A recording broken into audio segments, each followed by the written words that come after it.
Okay. Well, I'm here. How's everyone doing? I just spent like a good 2 minutes talking to everybody, um, explaining how crazy my day has been, or the last few days, really.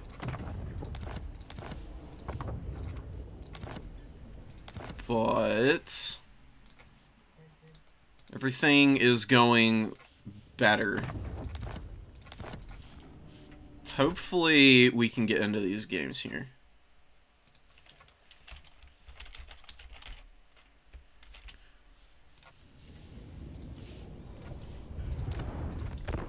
So, I've just been running around all day, basically. It's been very chaotic. Let's see who this is, and we'll jump in here. Oh, okay. Some corn action in the first round? Hell yes. Give me 1 sec, let me go get my coffee.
Not the mono gods.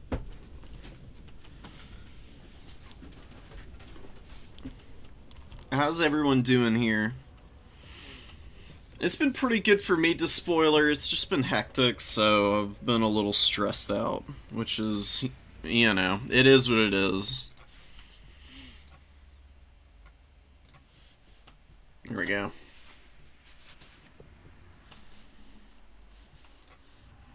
Oh, Skaven. Kramer coming in with the Skaven, which is pretty different. Been playing a lot of Lizardmen in the tournaments up to this point. It's going to be really interesting to see how he ends up playing this matchup, too. Skaven have, in the past, had a pretty favorable matchup against Khorne. It's swung back and forth. A lot of it just comes down to army composition. Khorne has some very strong units, though, now, since Omens, with the Khorne Gores. Because Doomflayers and Rat Ogres can do decent damage to the Khorne Gores, but the Khorne Gores can at least fight back, and they outtrade Clan Rats pretty easily. You can just send wave after wave of Clan Rat into a Khorne Gore. It's going to be a massacre on both sides, though. By the time your second Clan Rat's gotten into the Khorne Gores, they've probably worn them down pretty well, but that's a lot of meat to commit into a halberd unit that you would like to trade maybe a little bit easier with, just by shooting it down.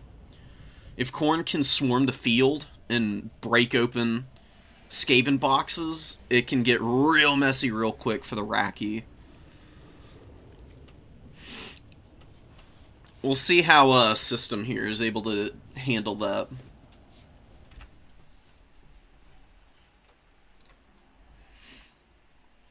What else have we got today in terms of factions? We got some Wood Elves. Ooh, Cathay.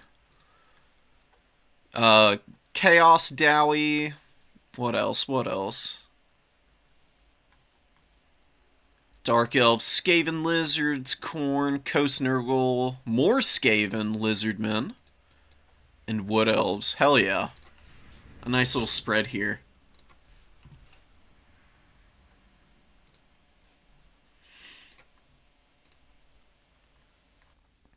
a good number of signups too. It's so nice to see these tournaments get filled out.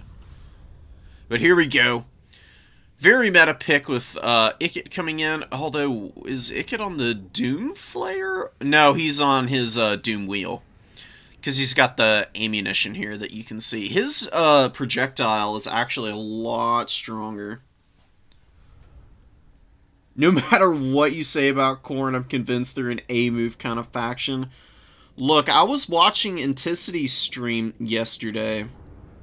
He was dishing on Khorne hard. He was talking mad trash about the Blood God. He said that he thinks they're a garbage faction, basically. I don't think he's right, but I do think that some of what he was saying is correct. Like, the factions that can make Khorne struggle are pretty cavalry-heavy and mobility-heavy factions. Because Khorne has a lot of good mobility, but it tends to downtrade a little bit if it gets swarmed and overwhelmed, and infantry oftentimes form the main cohort of your army. I agree in principle on some of the points he was making. They are damn strong, though. Once you figure out how to fight Khorne, though, it gets a little bit easier. Not having access to magic and just being the, you know, style of play they are, they can be a little one-note, you know. That's where your maneuverability, though, and just really solid units, and effective, like, decision-making, so to speak, carries the faction and gets you wins.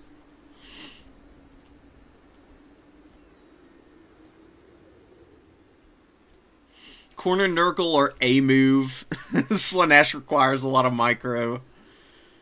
I don't know, man. I think all the factions require a lot of micro. I'm going to go out on a limb and even say that I think Nurgle is arguably one of the more micro-intensive factions in the game. Not necessarily in terms of the number of buttons you press and how much APM you need, but the actual positioning of your units becomes oh so important on a slow faction like Nurgle, because if you get caught out of position with Nurgle, it's very possible to lose early. And that sucks, so I don't know. There's give and take to all the factions. I don't think I'm gonna argue though about Slaanesh being incredibly micro-intensive, because they are crazy hard to play, and I don't know what the hell's going on with my camera. I'm like locked for moving around. Give me a sec. Well, this is fascinating, so we've got Valkia over here. We've got a restricted camera that's bugging out on me for some reason. I have no idea what's going on. We'll just play from midfield. So we've got Ikit rolling around on the Doom wheel back here, doing his thing, trolling about. Very effective Lord option in this matchup. We've got the Forsaken chilling out in the edge of the forest here. Dual weapon Marauders moving up to through the trees. Some more Marauders, Just lots of Marauders and some Khorne Gores. So very infantry heavy in the opening for Khorne, which can be a little risky against the Skaven. If you sit back too much against them, their Poison Wind Mortars and the Natty Buboes and stuff are going to just absolutely wail on you. So, Chaos Knights are hanging out in the trees, though. With some Furies, maybe they can make some pushes into the backfield. They need to be careful not to get revealed here, though. If these guys get caught out early on and overwhelmed, it could be really bad. They're very expensive. They can absolutely do incredible damage for you, though. They hit so hard with their weapon strength, decent charge bonus, and really solid combat stats. 42, 45. And they are being debuffed a little in here, so it's going to go back up to 52 when they come out of the forest there. Valkia is flying around overhead, doing what she does best. A lot of elite infantry for the Skaven when you really look at him. You got some Plague Monks, Storm Vermin with the sword and shields. I don't really love these guys against Khorne. I don't think they hold well enough or do enough damage. I think that the Halberd version is an outright upgrade over them, but maybe they can do some good work against the dual weapon heavy build here of Khorne.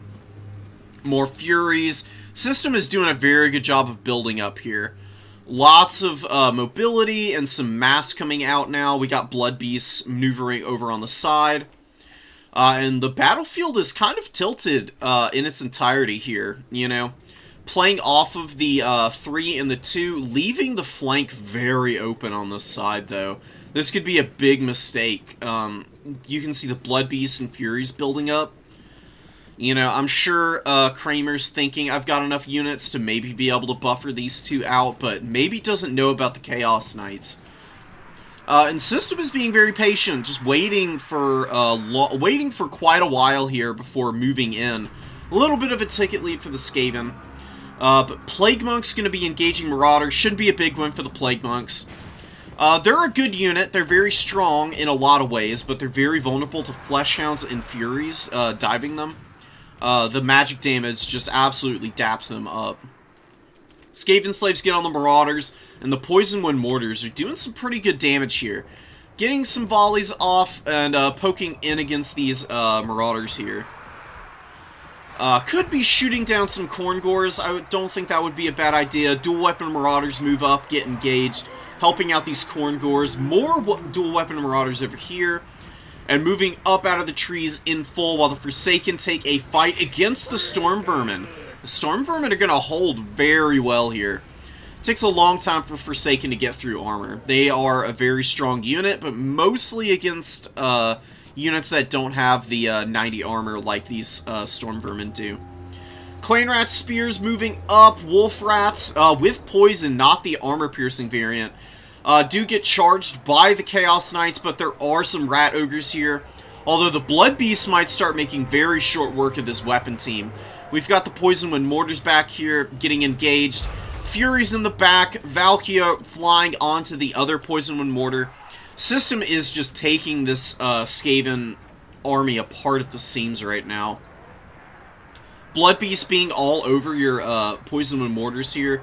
It's pretty much a death sentence. They're going to get taken offline. That's a lot of gold value to lose early. We've got the Natty Bubos being routed, and the other Poison Wind Mortar being routed by Valkia. Valkia doesn't even need to land here. She can just stay up in the air and fly overhead and let those guys run themselves off the field. Dual Weapon Marauders pushing through, and the Skaven front line has pretty much been completely ripped to pieces, man. There's some Plague Monks hanging in over here. They've gotten some pretty good value. They're fighting Khorngors and Marauders. It's a lot to get through. Plague Monks over here, they pushed off their Marauder, which is chilling out here, down to 32 models, man. They really did a number on those Khornate aspirants there. They could get into the back of this position here and maybe start to trade back a little bit of value, but there's too many dual weapon Marauders left on the field. Now there's Monos out, there's Fleshhounds. Fleshhounds need to get into that fight over there. And this should be a win for Khorne. Khorne did exactly what they wanted to do, which is almost always going to end up being a huge loss for you if you let them do it. We do have a rallying Poison Wind Mortar here. Are there any Jezzails? No Jezzails. Natty Bubo's completely shut down. And the Chaos Knights are pushing through and going to be running over those poor little mortars. Oh, Plague Monk Censer Bearers come out. They got absolutely hammered by something. I would guess that would be Sloupnir. I did miss it, unfortunately. But that is kind of what the culprit looks to be. We'll see here if there's any charges used. Yeah, I would guess that these guys got absolutely hammered by it. Censer Bearers are a cool unit. They're a little too squishy to Khorne army abilities to be very useful in this matchup. Unless you bring a bunch of them in the opening and go for some kind of insane rush, I really wouldn't be trying to bring them in. Plague Monks routing. Storm Vermin with the Sword and Shields routing.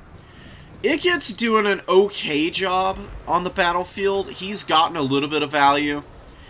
He's in danger, though, now. Minotaurs all over him. They beat the ever-loving shit out of Ikit. He's a strong lord. He's got good mass. He's very disruptive. He's got great lores of magic. He doesn't have any spells, though? What is going on here with this Skaven build? Does Kramer just not play with magic on principle? Although I swear I've seen him bring mages before. Where are the spells? Ikit's magic is like his #1 selling point. The Minotaurs actually are routing here. Looks like the Censer Bearers and the remaining Eshin Triads, they were able to do some nasty damage to these guys. They are going to be routing. Fleshhound's getting into the Clanrat Spears here, but a big second wave of reinforcements coming out for Khorne. They got a ton of supplies left in the bank, too. Some rallying Marauders here, more Marauders coming in from the spawn. Dual weapons and Khorngors chasing off these Plague Monks. System definitely needs to just rally those back to the objective. You can unsummon this Marauder. These Forsaken, and maybe the Minotaurs can get unsummoned, although they could probably do a little bit of work. And back here, the Rat Ogres come out, and they flatten the remaining Chaos Knights, but it looks like they did shut down the Poison Wind Mortars there. Big value deficit for Kramer here, man. It's going to be really hard to come back from this, especially without magic from Ikit. I'm not sure what the plan was here. But maybe there were just abilities cut by accident, would be my guess. Either that, or there was a Warlock Engineer in the back pocket that he was planning on bringing out and maybe using like the dreaded 13th spell. That's another possibility. Valky is fighting herself some Rat Ogres and doing some pretty good damage. They usually can get some pretty good work done against her. Especially if they surround Valkia and lock her down. Her mass is pretty poor. She has a hard time escaping from Rat Ogre type units. Fury's flying around in the back. 1,300 value on this one and 800 on the other. Very nice performance from them both. And the dual weapon Marauders can just run up in there and start to beat up on all those Skaven slaves and clan rats that are coming in now. Marauders with dual weapons in the deploy zone, just doing their thing, man. Chewing up on those Skaven slaves. Gonna finish them off pretty quickly here. I just don't see this going well at all. I mean, you got a bunch of garbage running into combat. I get the feeling that Kramer is panicking a little bit. Doesn't really know quite what to do at this point in the game. Ikit is running off the field. Man, he got absolutely pounded by the Minotaurs rallying onto him. And that is going to basically immediately break all of these Skaven slaves on the field. And that's going to be game. Very nicely done by System here, who just played an absolutely dominant game. Good value on a lot of the infantry. Look at the Khorngors with 200 kills and not paying for themselves, man. Good value on the Forsaken. Looks like they held up okay against those Storm Vermin. Chaos Knights got some decent value, and Blood Beasts and Minotaurs did the heavy lifting with the help of the Furies. What to do here? I think there's just too many expensive units in reserve. It took a long time to get a lot of this stuff out onto the field. And it's not the most cost-effective stuff in the world. The Plague Monk Censer Bearers aren't bad. I don't hate the inclusion of the ROR, maybe. Just because they hit so hard. They've got magic damage. I think they have a Discourage as well. Let's actually go take a look, because I'm not 100% sure on that. The Skaven. Yeah, they do have a Discourage, so they're pretty decent against the demon units.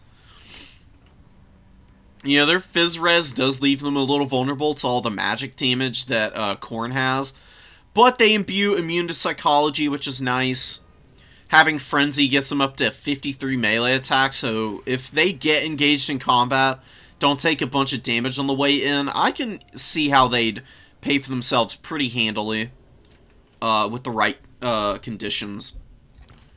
I do think that, just, if you want to bring elite Skaven stuff, Stormvermin Halberds are the best option. They're very hard to deal with.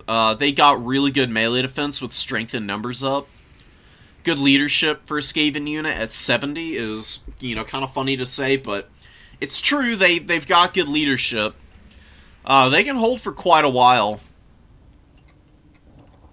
And they outtrade Marauders pretty horrendously, usually. The Stormvermin with the Sword and Shield just don't do that same thing. They've still got the good melee defense, but not having AP damage really holds back what they can do. They're good at holding the line and are an okay unit to hold up under missile fire. But you don't really need to do that nearly as much as against Khorne. So that's why I think the Stormvermin are, with the Halberds are a little bit stronger there. We'll see how Kramer does in the next few games. It was an admirable effort, but it gets magic is still worth bringing against Khorne. Maybe just wanted to use him as the chariot, but Howling Warp Gale, Death Frenzy especially, and Warp Lightning too. Warp Lightning hits really hard even against the spell resist. Not bringing the magic is a big mistake, in my opinion. You just have to have it. You need every edge that you can get on Khorne. Playing fairly into them is a terrible decision. You have to try and take advantage of their weaknesses in order to win the game.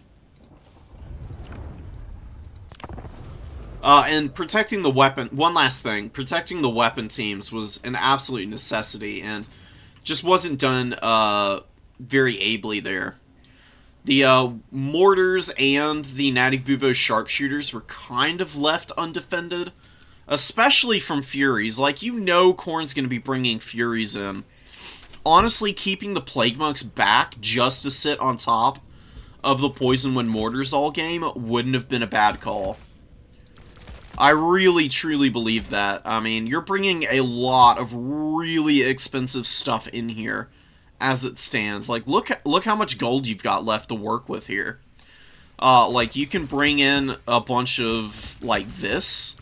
That's pretty much about it for your front line. So you got a very flimsy front line initially with all these Skaven slaves. Then just a few Clan Rats and Plague Monks to back them up. You have to protect your mortars early. So just leaving Plague Monks to sit on top of them and let these guys shoot out of the formation, probably going to be a little bit easier to keep them online.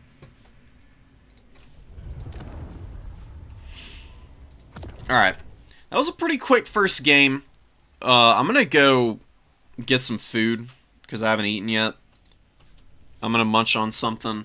Then once we start getting some replays in, I'll be jumping in with those. And I'll be back. So, one moment, guys.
Oh, there's been an update for the map pack. I'm just looking through the chat here in the Discord. It looks absolutely chaotic. Let me actually make sure that mine is up to date, because I did have a little bit of trouble actually joining earlier. Maybe that's why my camera's all funky in that first game, because I was having some problems actually moving it around. It's very bizarre. Never had that problem before. That might be why.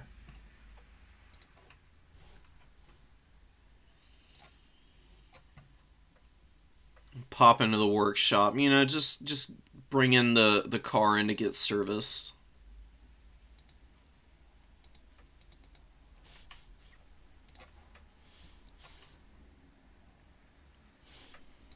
Luckily for me, my internet is quick, so it shouldn't take long to patch this, probably just like a minute or so. We'll sit here and chat in the meantime.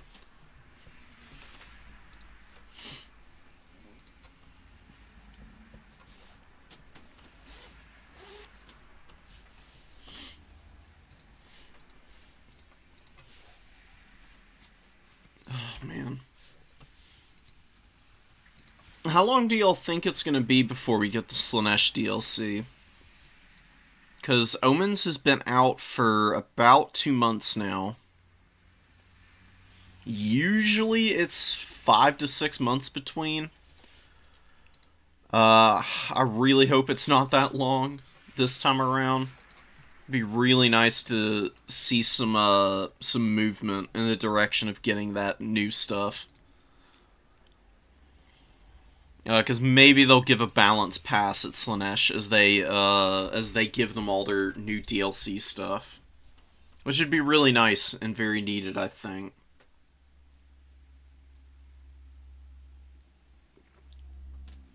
Although they could just get all the new goodies and end up being even more terrifying than they already are. Okay, we're back in.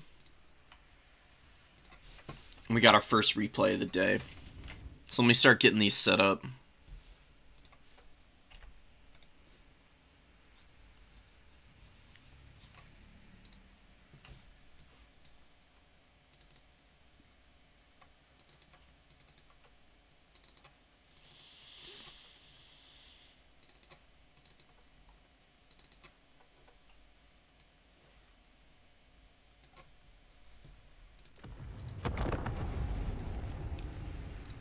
Alright, so Lizards and High Elves, dude. Classic showdown from Warhammer 2. We got Mazda Mundi coming in here. Not on Zlok? Oh no, is on Zlok. Lots of skinks, some Saurus, chameleons. One Ancient Salamander, which is a really good choice. Very good against tightly packed infantry, and that's High Elves in a nutshell. We're going to see how BotBot does trying to push back the Lizard forces here. Has a pretty interesting army, though. I mean, all shielded Lotherns, backed up by the Tyrannok chariots. I'm pretty sure these are. Yeah, with the bows, and chariots can do some serious damage to chameleon skinks. They're very squishy.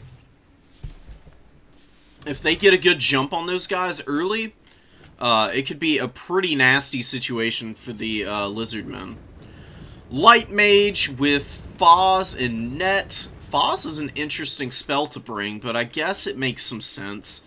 Maybe just to pop on the Tyrannok chariots if they get caught, or just on whatever Lothern are engaged. Not a bad call. And the Princess flying overhead does have volley of high arrows, which I've never actually seen get used, so... What is... Oh, it's an Arrow of Kurnus, of course. Elves and their Arrow of Kurnus abilities, man. Tyrannok Chariot's taking some serious damage here. Decide to wheel out. Definitely don't want to stick around here with all of this shooting online, although maybe they're getting ready for an attack. Ooh, breath attack. Very clumped up chameleon skinks. They do get pounded, but a little bit too indecisive from BotBot here. really should have just taken the opportunity to jump, and just hanging around here and not making a decision has gotten one of the Tyrannok chariots netted down, and then a giant Stegodon comes in and bumper cars them. Down goes one of the chariots. It's probably not going to be long-lived, this unit. They are getting absolutely hammered right now, and Killer of Bums is just going crazy right now. We got a Patrick Bateman on the field, apparently. So, Lothern Seaguard opening fire. They're getting positioned on the number 1 pretty nicely. Just taking a wide view of the battlefield. We got some Feral Cold Ones coming in. A lot of Feral Cold Ones actually out on the field now. And a little bit of damage going down on the Skink cohorts and such. Tyrannok Chariot took an absolute pounding. This is not a very reflective damage value meter right now. And the Lizardmen are making a big mistake trying to go in. They need to just stay back. They have no reason to advance right now. It is the absolute worst thing they could do, and they do get Mazda Mundi netted for their efforts. Sisters of Avalorn have moved out onto the field and are just absolutely laying waste to this guy. He is getting hammered right now. Big damage. Mazda losing about 4,000 HP, and the Ancient Salamander getting pounded by the Princess. Although fighting back okay here, gets some Feral Cold One support. Definitely needs to pull back though. Needs some apotheosises on both of these units. Ripperdactyls moving up into the teeth of Bowfire, which is never a good idea. Lizards are not the ones who have to advance here. They've got 2 objectives, and look, they leave the back objective open. Bootbot immediately sends an Illyrian Reaver over to cap this up. And the Lizards are just going to get gunned down on the way in. Like, these Saurus Warriors barely made contact with the front line.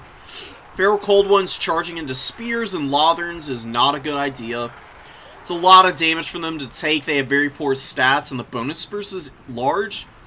Pretty significant on the High Elves units. What you do here, Killer, next time, if you're watching this, you've got the 2 points. Your opponent has their entire army on 1 objective. Just use the Ancient Salamander to poke. You've got Apotheosis on Mazda Mundi, and you can just keep using that over and over again on the Ancient Salamander and healing it up. Very worthwhile. Ancient Salamander is a little pissed at the decision-making from Mazda Mundi. Actually gets a little friendly fire. We do have a Ruination of Cities go down. Doesn't do a whole lot of damage. Ripperdactyls find their way into a good target finally. Sisters of Avalorn taking a pounding here now. But look at the High Elves, man. Just Illyrian Reavers mopping up units in the back and capping the objectives. Colossadon Hunters coming out. We've got a very injured Mazda Mundi and Salamander. The High Elf front line did get worn down. They are very beat up. We got Routing Cold Ones back here. Just 1 unit to chase this off would be nice. Man, maybe the Lizards are going to be able to make this happen. Although, if they let their Chameleon Skinks get run over in the back here, or if they lose Mazda Mundi and the Salamander, that could be really rough. This was a very risky engagement for the Lizardmen. It's sort of paying off, in a way. I just worry about the superior mobility from the High Elves over the course of a long game here. Light Mage doing some good damage. Isn't able to net down everything, obviously. So, that's going pretty well for the Lizards. They're avoiding the worst of the magic casts, and most of what they've got in here now are pretty decently cheap units that are getting some pretty cost-effective value. You can see the Lotherns not quite paying for themselves, and these Skink cohorts doing a much better job of getting their value back. And look, Saurus Warriors and Skink cohorts recapping the points, so Killer is coming right back from this. Maybe the aggressive engagement early wasn't a bad idea. It's certainly not the way I would have played it, but, you know, sometimes just getting aggressive and in your opponent's face, it's not a bad idea. It can definitely work out, even if it ends up being a little bit over-risky. We've got the High Elves with a very tattered army. We've got 1 Silverin Guard hanging out on this point. War Lions, Sisters of Avalorn are decently healthy still. They've gotten so much value, man. And Apotheosis goes down on Mazda, who's very vulnerable here. Definitely needs to stay back, and losing the Ancient Salamander is really rough. Yeah, if Mazda can heal up, that is a lot of value invested in him that hasn't paid off. Losing the Ancient Salamander is rough. Really do want that to be alive. There's a lot of infantry out on the field again for the Lizards. They just have so many cheap infantry options. But these Saurus Warriors can't just sit here and get shot at by the Sisters. They either need to pull back or they need to be thrown in. Although the War Lions are here, and War Lions are an excellent counter to Saurus Warriors, provided they have a little bit of support, or they can cycle charge. We'll see how Bot is able to play this. Charges in, gets a great charge off at the War Lions, flattening a skink, getting some damage on the Saurus Warriors. Now you pull back and you let the Silverins run up, and then you get into the back of your infantry units. Just to support them with the AP and good weapon strength. They'll do some serious work that way. Or, yeah, that's what the Boss Protection is for. Melee defense buff on War Lions. Looking pretty juicy, and a Terror Route goes down as the Princess lands here, but Princess very low on HP. Really not much left in the tank for her. Probably don't want to lose her, but High Elves do have really good leadership, so maybe losing the Lord wouldn't be too devastating. Cold One Spear Riders coming out, more Feral Cold Ones, overwhelming this side of the field for the High Elves. They need to get on top of these Sisters. And the Spear Riders need to charge into the Illyrian Reavers and the War Lions of Trace here. Definitely where they need to be cleaning up the battlefield a little bit. But the Silverin Guard are here, I guess. It's a little bit scary. More Feral Cold Ones coming out. Skink cohorts hanging back. More Skinks coming up. Very even game. Value is neck and neck right now. Oh, but Dragon Prince is coming in. And they get a good charge onto the rear of the Cold One Spear Riders, who are on top of some Lothern Sea Guard, who look to be anchoring just fine. The Princess is routing, not dead, so the leadership penalty not applied yet, and she does actually rally. That's huge for the High Elves. Oh, the leadership on them is going to be so sick into the late game. Mazda is trying to heal up and hang in here, but just got so beat up from all the Sisters of Avalorn and Lothern Seaguard fire. He's been struggling a little bit. He's gotten okay value. Hasn't paid for himself, though. He is so expensive on Zlok. Usually around 3,000. There's a lot of spells and abilities here. He's probably 3,400, I would have to guess. I don't know if he's going to be able to last into the late game. He's used a lot of his magic just healing himself. It's meant that the really expensive High Elf units haven't been locked down by net much. Haven't really been punished. This match looks to be swinging against the Lizards yet again. They've got a little bit of a value lead. They're routing off the Mage.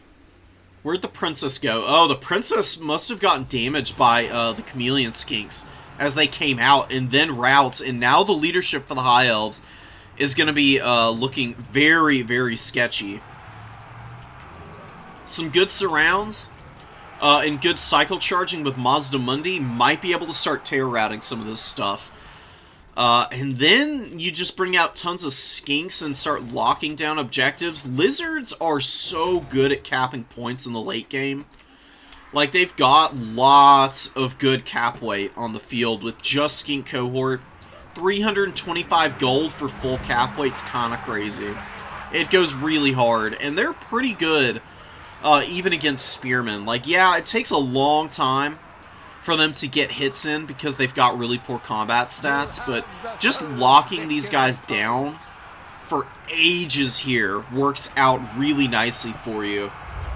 Because for every 2 Spearmen your opponent gets out, you've got 3 Skink Cohort. So what you do is you engage the spears with your cohort, and then you throw one out just to cap objectives. That's how you overwhelm opponents, is the Lizardmen with cap weight. More Ripperdactyls coming up. Saurus hanging on to the point. High Elves just haven't been able to hang on to anything anywhere, man. They're really struggling. They were trading pretty well, but the Lizards getting aggressive and actually just diving right into the heart of the High Elf formation has really paid off here. Mazda Mundi going down might punish them a little bit, but he's still hanging on. He's got really good leadership, too. If he doesn't actually die, that's going to be a big waste for the High Elves. And it looks like all the healing that Mazda Mundi has been throwing out onto himself has really made a big dent into the damage value up top here. Which isn't always the most reflective thing in the world anyways, I guess. It can be a little funky. We've got Bowfire going into the Ripperdactyls here. Really good net from the Lightcaster here, who's locked in combat with some Saurus here, which is pretty hilarious. You don't see these guys getting fisticuffs very often, but he's actually mixing it up and doing a little bit of damage. The Ripperdactyls take a little bit of Bowfire, but in terms of net of Ammontok value, not much to speak of there. Could have been a lot more effective. We've got Illyrian Reavers going into the trees here, and Mazda does get dragged down by the Dragon Princes. Spear Riders, though, should be able to finish this unit off. They've done very well for themselves up to this point. Chameleon Skinks with great value, too, man. God, you love to see skirmish units for the Lizards do well. They're so cost-effective. Chameleon Skinks especially are good against skirmish cavalry. Not Illyrian Reavers so much as the bows that the High Elves bring. I do really like the inclusion of them here. If you see lots of melee cav, though, you need to be very careful, because they're pretty squishy, only 4,800 HP. 90 models means that they drop models pretty quickly, and then you lose a lot of efficiency with their shooting, which can be pretty rough, but the High Elves are really starting to falter. You've got Skink cohorts who have pushed up to support the Ripperdactyls, who are getting amazing value on both of these Lotherns here. It's really good Lizard play, man. I was really worried about the aggression early onto the third objective. I wouldn't really recommend it more often than not, especially when you've got an Ancient Salamander. I would just say you should poke the Lotherns at range and try and force the High Elves to move up. It'll make your engagement a lot easier. But Lizards have done a very good job of keeping this battle chaotic and disrupting the missile units. And it's really paid off in the late game here.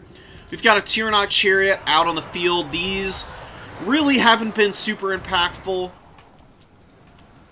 Getting one caught early from the High Elves was pretty devastating. It's a lot of gold value to lose early on.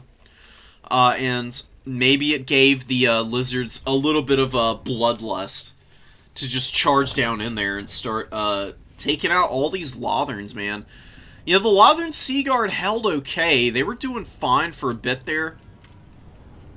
They just weren't able to finish anything off. Mazda Mundi survived a lot of that missile fire. And, you know, 2,200 value from the Sisters of Avalor, and almost all of that completely worthless from all of the healing that Mazda imbued on himself.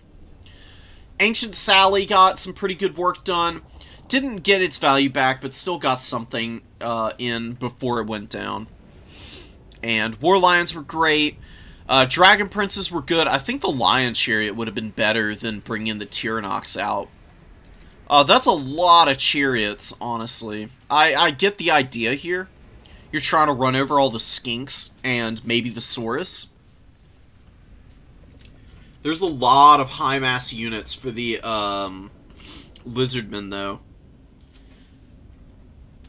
Feral Cold Ones have 750 mass each, which is insane. Way better than even Flesh Hounds. And Flesh Hounds are a pretty good unit at locking stuff down, so Feral Cold Ones are kind of a gold standard for it. You're going to be seeing them against the Lizards more often than not. Chariots are a little risky into them. I can't help but feel that maybe leaving these Tyrannok chariots off the field here. Maybe I don't know what you bring though. What do you bring if you cut the chariots for this high elf build? I'm gonna scheme it a little bit. The princess was cool. Volley of high arrows was pretty damaging. I'm not sure what she was on. Maybe the Moondragon or something. We'll presume the Moondragon for now.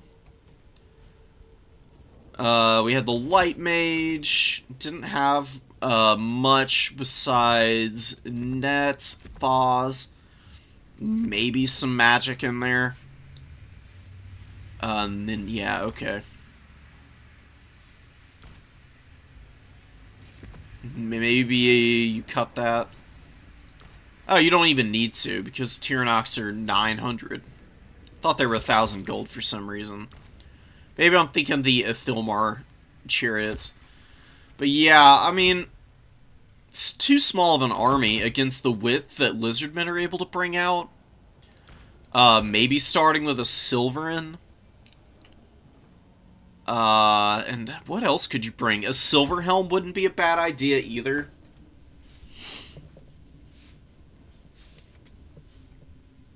Durable infantry unit wouldn't be bad, although just maybe lots of mobility. The bows aren't bad at skirmishing either. They can cap points and be really obnoxious. I feel like there's a lot of ways to go with the high elves here. I just don't think that the chariots are the right call. Especially if you're not super on top of your micro with those things. Chariots can end up being a big trap for you. They can perform amazingly if you're on it. But like I said, against mass, like the Lizardmen have, it's very likely they get locked down and end up not doing a whole lot for you. What am I doing here? Here we go. I'm going to download more replays is what I'm doing. So we got Dark Elves, Vampire Coast, Wood Elves, and High Elves here. Hell yeah.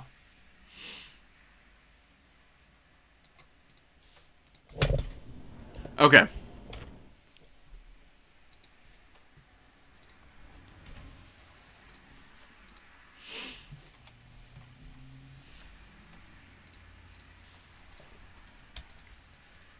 Let's check out Wood Elves versus High Elves. That's not a matchup you see too often. And we just watched some High Elf play.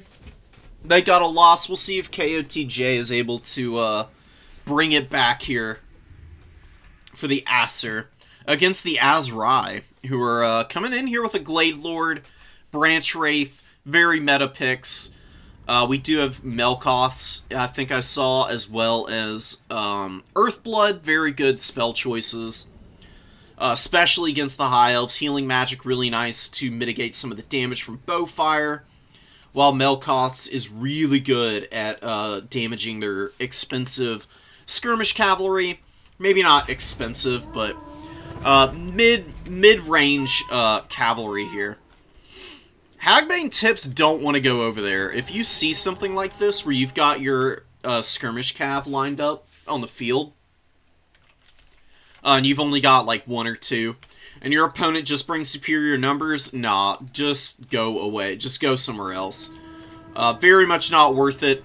Doomerang playing very dangerous game here. Taking a long time to decide where they're going. Volley should miss, though. They, the Glade Riders are very quick, and they're able to peel out of there. I would not do this. This is dangerous, man. Just one good volley from all three of these guys is going to easily ice out those Glade Riders. But Doomerang looks pretty competent with microing these guys. 1v3. Actually gets a solid volley off in the Illyrian Reaver Archers here. Yeah, the double Noble is interesting. I agree, Tom. I think it's a hedge against Durthu. Durthu I don't think would be very good here. But, you know, he puts the fear of God into people, I swear. People are really afraid to see the big tree out on the field. The hardwood's something else. Oh, the Lord is on a dragon. I thought With how wide the army was, I was thinking maybe was on a reindeer. But Arrow of Kurnus and Prey of Anathrema are going to be really nice here. This is a Fire Mage up top here. This is where the Glade Lord should focus the efforts. Not a lot of healing on the field for the High Elves. They don't have any other casters, obviously, since that's all their characters. Really nice Burning Head early. Kind of bad rotation on it. We'll see if it gets through this other Glade Guard. Actually clips them, does a little bit of damage, but, you know, you hate to see Burning Heads whiff like that. Sometimes they just don't go where you want them to, and they end up missing. Glade Lord, very inactive. I think had an opportunity to maybe net this Lord a little earlier, and then Glade Guard could have punished some. An Arrow of Kurnus is always a really good choice at hammering down SEs. It's a very powerful ability. Eternal Guard and Dryads waddling into the front line. Way too many blobbed up infantry here. This is a Burning Head catastrophe waiting to happen. You can't let that go on in the front line when your opponent has fire magic, especially for a lightly armored faction. Does look like the Burning Heads are going down in the back line, though. Maybe not wanting to risk the damage on your own units, but I really do think that no matter how much damage your Spearman here would end up taking, it'd be worth it to trade out 3 infantry units. More blobbing going on over here. High Elves are holding a very nice formation right now. And they're trading fairly evenly. There's a little bit of healing available for the Wood Elves. Needs to be remembered. And looks like Talons of Torquilida kind of got caught up in the front line. Archers all kind of walking into the front. Trying to get repositioned here. Whiffing with the breath attack a little bit. That's a very unfortunate situation for the Wood Elves. Bowfire turning about face. Getting some very cost-effective work done against the lightly armored Glade Lord. You know, it's not bad. It's definitely getting some pretty good work done. Illyrian Reavers coming out all up in the back line, man. Really good patience springing them around the edge of the formation before getting them in. Hagbane Tips firing in, and now the Illyrian Reaver Archers have found their prey. They're just going to shoot these guys down and then just blast into this flank fight all day. I think this is where it starts to really flip against the Wood Elves. Look how many units they've got blobbed up here. Oh my god, no, please. And yeah, what we were expecting to happen eventually came to be. Murphy's Law in full effect. It could have been worse. One of the Dryad units, the Race of the Frozen Heart, was kind of pushed through onto the Archers here. And they avoided the absolute worst of the damage, but they still took quite a hammering there. KOTJ got to be pretty happy about that. And the mobility game just looks so solid for the High Elves right now. But we do have Wild Hunters of Kurnus coming out. This is not the target for them, though. Don't do it. That isn't where they need to go. Lothern Sea Guard, they might get hammered down here before they can put a bunch of work in against the Wild Hunters. Wild Hunters are too lightly armored to be fighting a spear unit, though. Doing a good job of getting a cycle charge, though, so maybe Doomerang is going to be able to, like, bounce in and out of this fight and wear these guys down, since they're so isolated on the flank. Another Burning Head going down. God, how much value does this Archmage have, dude? Almost 1,500, and probably has plenty of magic for at least 1 or 2 more. Probably going to end up with about 2,000. Decent Arrow of Kurnus on the Sisters of Avalorn, taking out 15 models. But these guys are going to absolutely pincushion all the Dryads here. War Lions are moving in, and the Sisters need to run the fuck away. Wraiths are going to rip them to pieces, and there's no escaping now. These guys have the Chilling Aura and Frostbite, so yeah, there you go. 14 speed from 36. It's a lot of stacking slows, man. Wraiths of the Frozen Heart are one of the nastiest units in the game, in my opinion, for just sneaking out onto a battlefield. And next thing you know, you've got like 1,000 gold unit locked up in them, getting ripped to pieces, and you're wondering why they can't escape. They're the culprit, usually. Good healing coming in from the Branch Wraith. And the Illyrian Reaver Archers have gotten pounded here. There's been a lot of pressure from the Wood Elf mobility on the side of Objective 2. They capped this point away even, and hammered down the Lothrons in the process. Great micro from Doomerang, starting to maybe get back in this game. Although the Glade Lord is in the danger zone. Eagle on top with double Noble. Oh, and a Flaming Sword of Ruin on top of that. For the flaming and magical attacks, physical resist is a big part of the defensive stats for the Glade Lord, since there's not a lot of armor here. And the Nobles just absolutely beat the hell out of this Glade Lord. And that is going to be very punishing for the Wood Elves. Now, the High Elves are really thin elsewhere, though, because they've got the Fireborn out here. Sisters, they've been saving up a lot of gold for those units. They haven't paid for themselves yet. And the Wild Hunters of Kurnus are very healthy. They might be able to counter the Fireborn without too many problems. Double Noble does get locked into combat here. Are the Wraiths mixed up in here, though? It doesn't look like Wraiths of the... Yeah, the Wraiths of the Frozen Heart are back here. Keeping the Fireborn locked down. Look how much they're debuffing the speed on the Fireborn. I mean, road blocking them and keeping them out of a pretty important fight out here on the flank with all of the heroes kind of getting chipped down by these Eternal Guard and the Dryads and the Wild Hunters. Beautiful Burning Head coming in here. Big damage. Now the Fireborn are in with Kindle Flame procced and everything, dude. What a great timing on that charge. Oh, and the Wild Riders get absolutely flattened there. Wild Hunters of Kurnus are actually back here. It's just full mobility for the Wood Elves at this stage of the game. Wildwood Rangers rolling up. Doomerang is still in this game, but losing the Lord is pretty awful.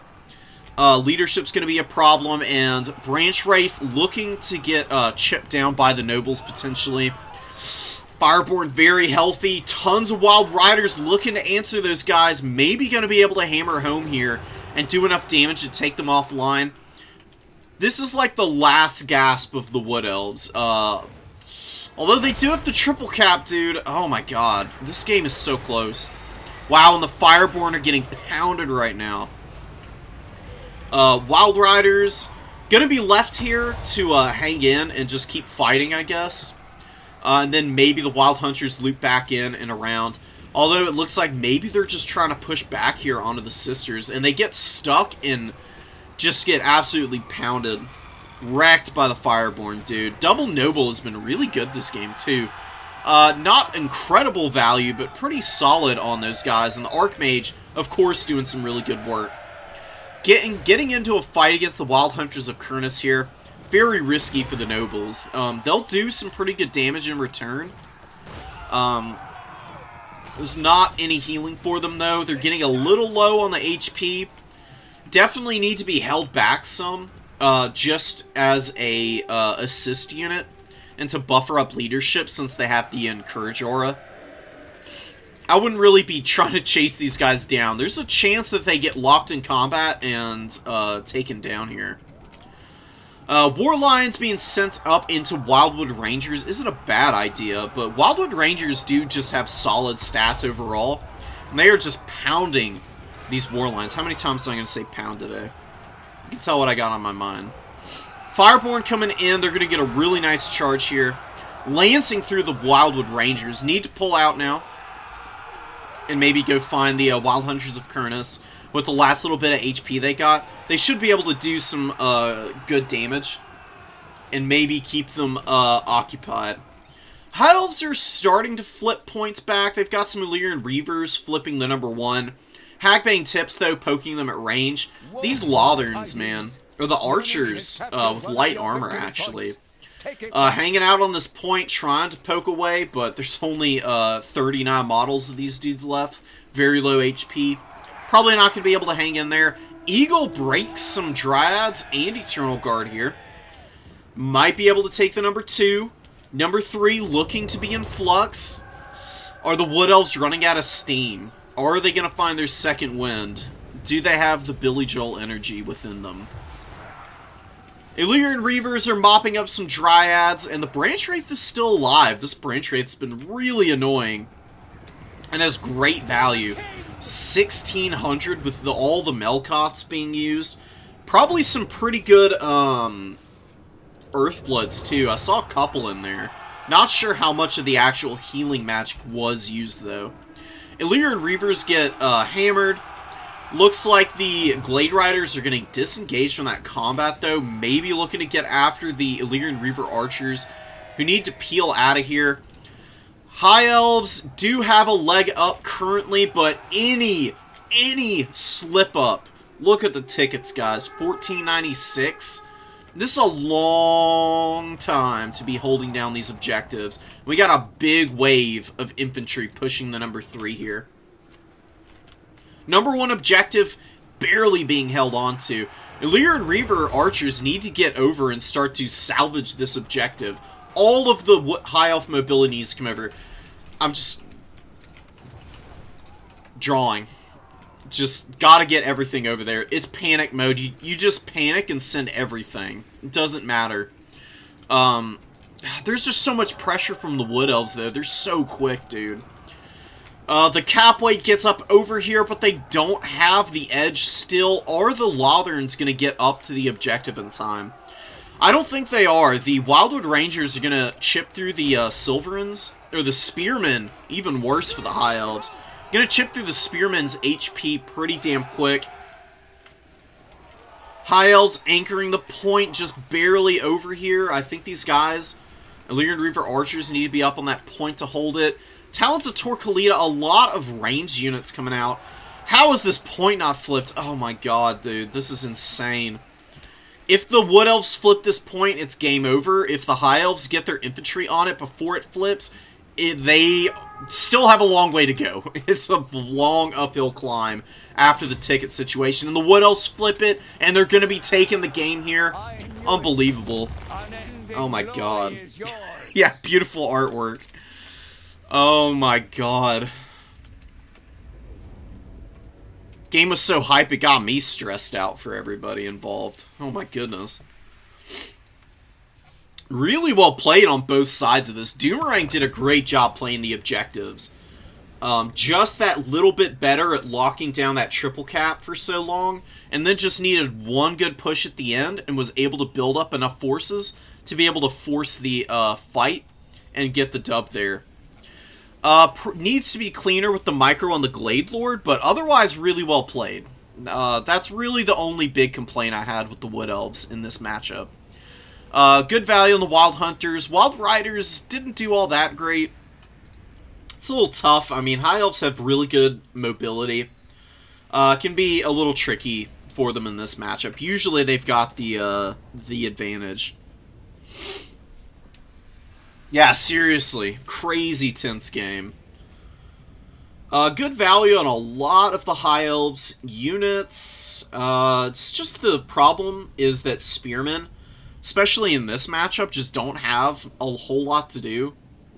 I'm starting to find that just Spearmen and Bows are the wrong way to go about it. Lothern Sea Guards seem to be a little bit better. Just because they hold just as well as Spearmen and they have bows. I don't know, man. It was crazy. Yeah, I do kind of agree with you, Tom. The blobs of infantry really early on, there were like several positions where there were 2, even 3 Wood Elf infantry units blobbed on top of one another, and burning heads were being used on archers in the backfield. Which I don't hate. Like, killing your opponent's archers is usually what you're trying to do with Burning Head. But against the Wood Elves, you've got good enough shooting as the High Elves to be able to go toe-to-toe. I think hitting their infantry in the front line would have helped your Spearmen out more. Because you got no damage. Dryads are very good at dealing with Spearmen and other such units. Burning Head in the front line would have probably done the High Elves a lot more good than hitting all of these Glade Guard. So these guys are so cheap, you know? Burning Head is a weird spell because it wobbles so much on its path. It can miss pretty horrendously sometimes. I mean, I've seen it literally just completely curve out of all of the enemy units that it got cast on to begin with.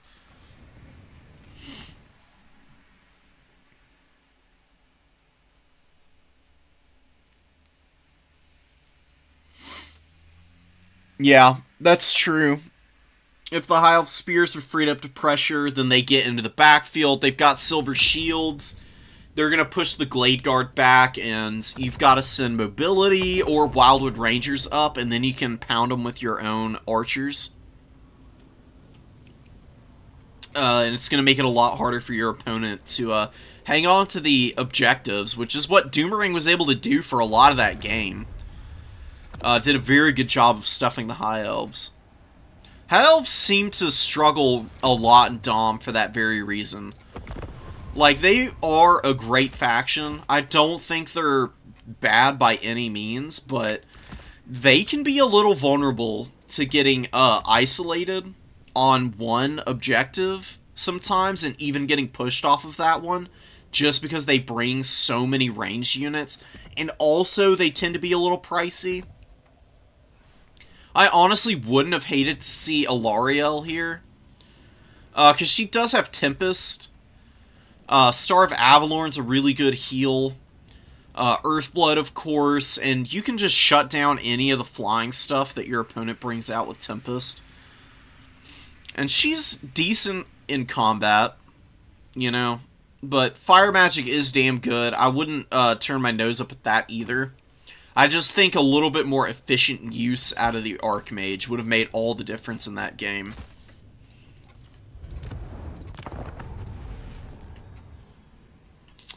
We'll do some Dark Elves versus Coast. Let's get in here. What's your list, Tabith? What are the factions that you dislike?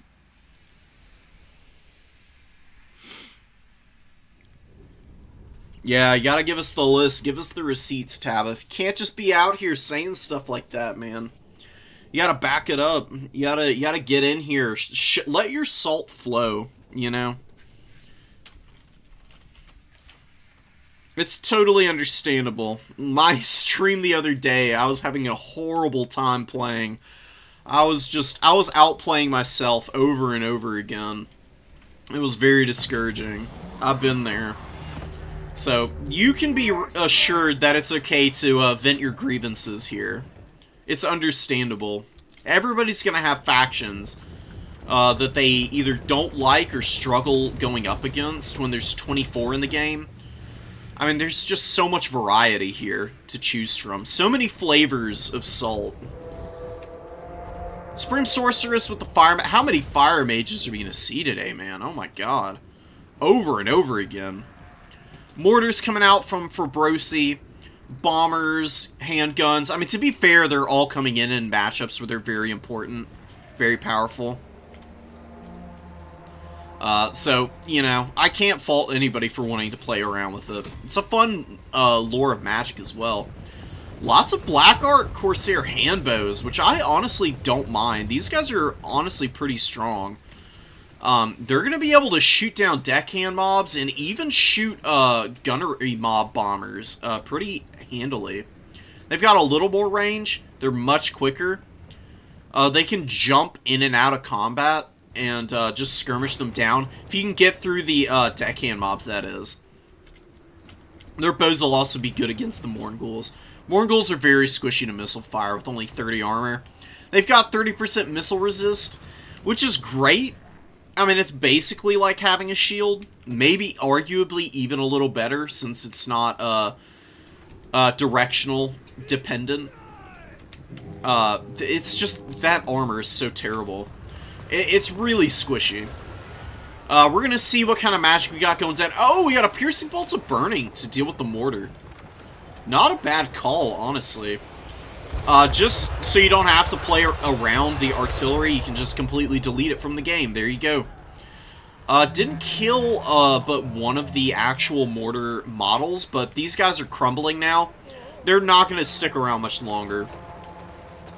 Bleak Swords. Moving up into the deckhand mobs. It's going to be a nice situation for the Vampire Coast. Deckhand mobs will hold for a while. You know, they're pretty bad. They've got bad stats, but they just got so much HP. I mean, 12,000 is absolutely insane, man. Burning Head going down on the hand cannon. Big damage, and it's going to get a bounce, and it goes right back through the unit. Oh, my God. Oh, that's That's tactical thinking right there. Wow. Blessed by some Tzeentchian trickery and Gorkin Mork right there. Burning Head takes out that hand cannon immediately. Nice value on the Supreme Sorceress. Taking a nasty amount of gunfire, though. Needs to stay away from here. Very good punishment from the Vampire Coast here. Another piercing bolt's going down. Fabrosi not paying attention to the black spot here. They're going to get hammered. They'll take a lot of damage from this. It's a very powerful spell. It's very good at killing models, too, which is really nice. Dark Elves doing okay, but a lot of their Dread Spears and Bleak Swords are getting terror-routed and beat up by all the Mourngul and handgun fire. And Coldwood Knights really aren't the answer here, I think. Just tons of Dark Riders is usually going to be better for you in this matchup as the Dark Elves. The Druchii have plenty of shooting and cheap spears to be able to poke down big stuff. Just being able to kill all the range for the Vampire Coast is definitely what you want to be going for. Crows of Cain going to be getting into the bomber mobs here, but Mournguls are on standby looking to answer, and they are going to get in here. Collapse on top of a unit that they're very good against. Crows of Cain being infantry size, these guys have a crazy big bonus versus infantry. Plus Frostbite, so they're going to slow them down a little bit on the disengage. We got another beautiful Burning Head going down. Handguns pounded, absolutely roasted out and removed from the game. Burning Head is probably going to miss these units. You see what I'm saying about the curvature on the spell? You can see it kind of going off. It was cast down a straight line, it would have gone through here. But it wobbles, you know? It's just like, shh. All the way down. It can sometimes end up not getting nearly as much value as you need it to in certain circumstances, but overcasting it does mitigate that because it gives it a big damage boost. Scurvy Dogs wrecking the Corsair Handbows. Big damage from those things. Scurvy Dog play is very important for the Vampire Coast, but the Dark Riders should be a good answer here. Screaming in. Fabrosi looking to pull back, but Mr. Mushroom does get them locked in combat here. It's going to be a pretty good situation for the Dark Elves. They should be able to crumble out both of these Scurvy Dogs here. The Coldwood Knights will be a little bit more free now that a lot of the gunfire is offline. They might be able to finish up some of the bomber mobs and handguns in the back here. I would stay out of the teeth of this formation, though. There's a lot of shooting left over here. You want to just fight over the 2 and the 3 for the rest of the game as the Dark Elves. You've got lots of cheap cap weight, just like the Vampire Coast do, and yours is quicker. So you can just keep pouring units up onto the points and staying away from the worst of the Vampire Coast's gunline units. How are the handguns doing? Oh, 1,000 value on these guys. Bombers doing okay. A lot of that damage is tied up in the Fire Sorceress. Not sure how this is going to go for the Dark Elves, man. They're starting to lose a lot of their infantry here. Starting to look a little thin on the front line. Crows of Cain really didn't get a lot done. They've been pounded pretty nicely by the bombers. Handguns and the Mournguls. A little bit of a Mexican standoff going on here. Look at these things, man. Mournguls are such a disgusting unit. One of the cooler models in the game, in my opinion. Corsairs running back and forth, firing their little handbows, gunning down some of the deckhand mobs, as you can see. Spellcast looks like the Wraith Storm going down on the Coldwood Knights. I cannot imagine these guys have gotten good value. It doesn't really look like it. Only up to about 350. They're so expensive, man. I think you're just better off not bringing them. And a Flaming Sword of Ruin goes down to get after the Sirens. We'll see if Fabrosi's paying attention. The Sirens can kite back a little and stay away from them. What's going on here? Oh, wait. Why is the Flaming Sword of Ruin... Oh, because they got popped on the Shades. Oh, so it didn't stay with the Coldwood Knights as they went past. Oh, that sucks, dude. Now the Shades are actually being obstructed by their cavalry. Very unfortunate, man. You hate to see it, folks. You hate to see it. Polearm Deckhand Mob hanging out back here, and Mortar does get resummoned just to poke away at the remaining hand bows, who are doing okay. They've gotten some okay value.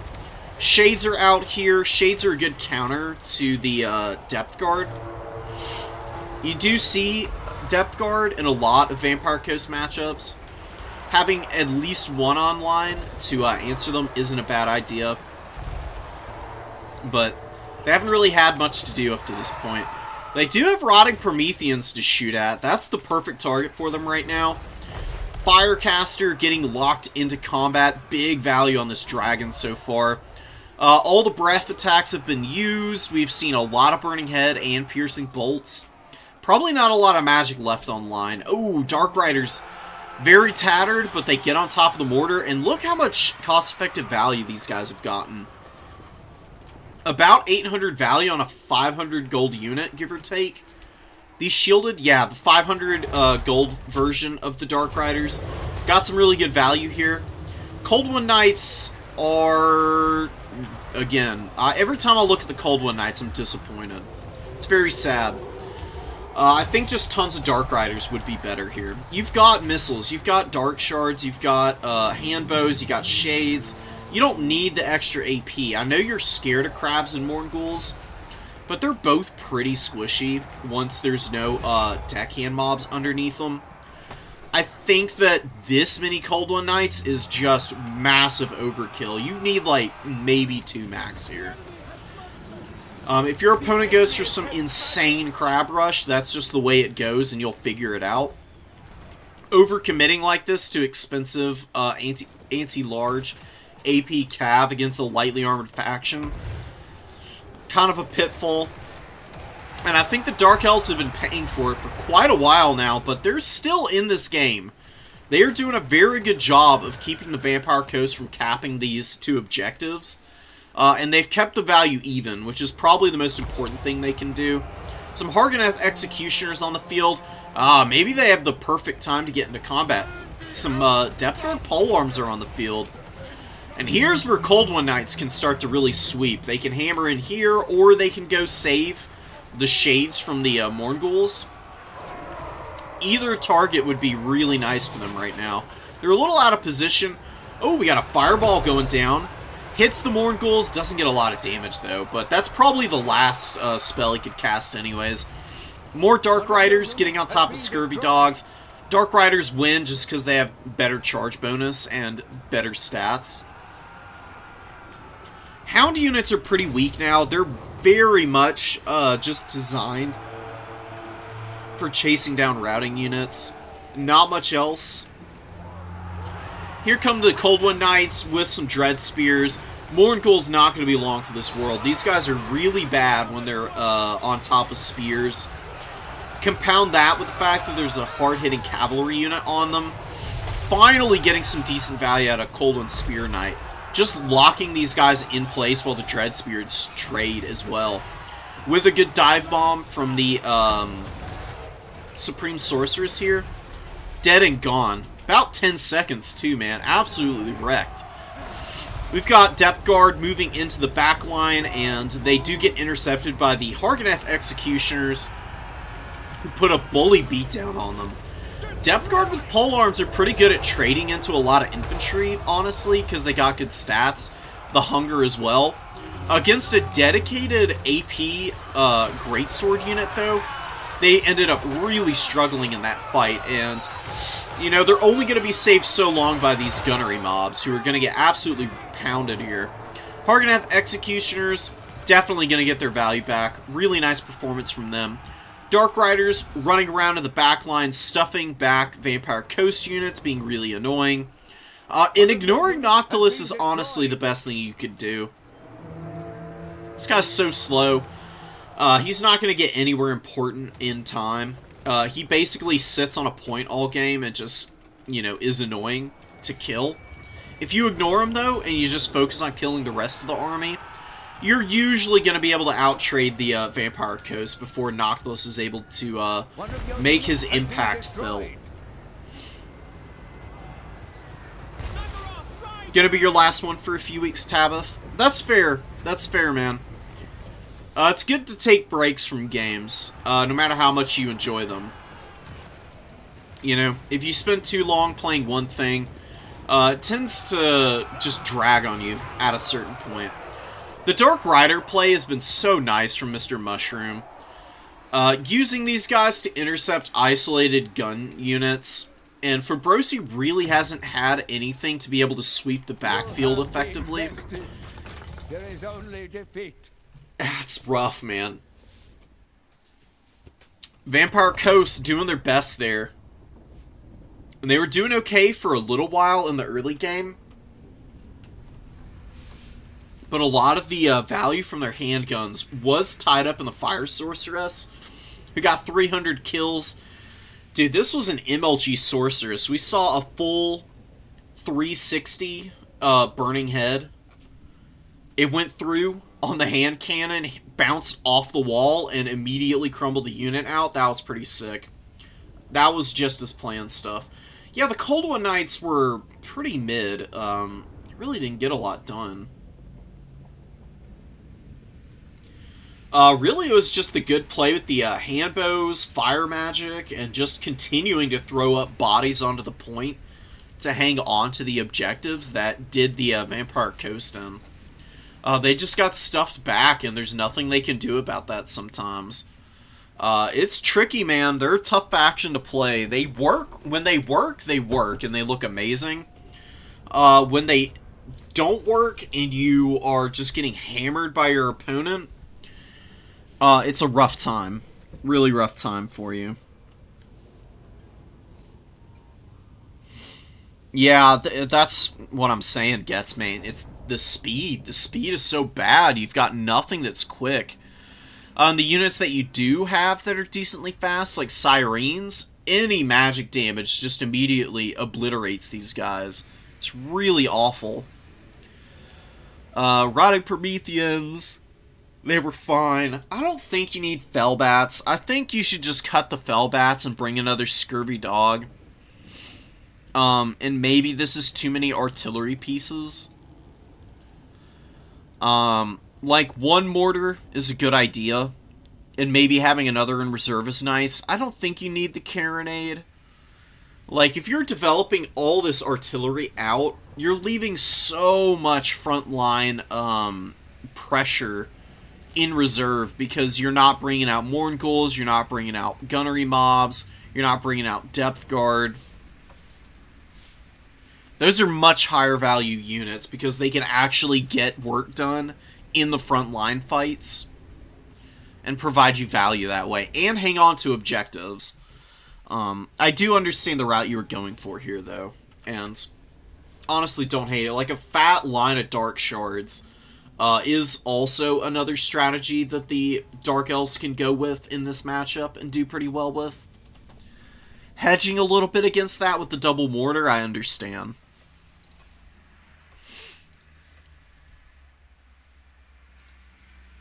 Oh my god. Oh my goodness. Okay, that's pretty wild.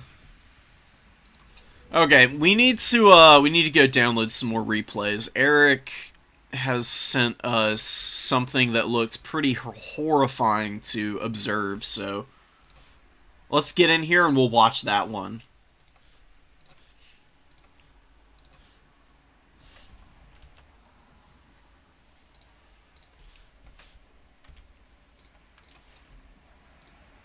Give me a sec, guys. I just need to rename the autosaves so they don't overwrite one another.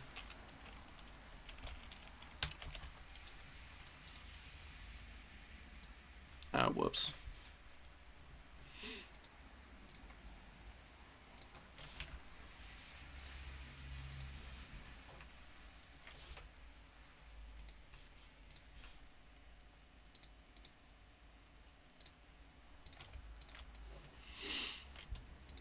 Okay. Let's get out and get back in. Oh, here we go. Okay. More Khorne versus Nurgle. Nurgle in at some points has had okay matchups against Khorne, but pretty much ever since Karanak came out, they've had a much tougher time here in this matchup. It's gone from being fairly even to being pretty Khorne favored.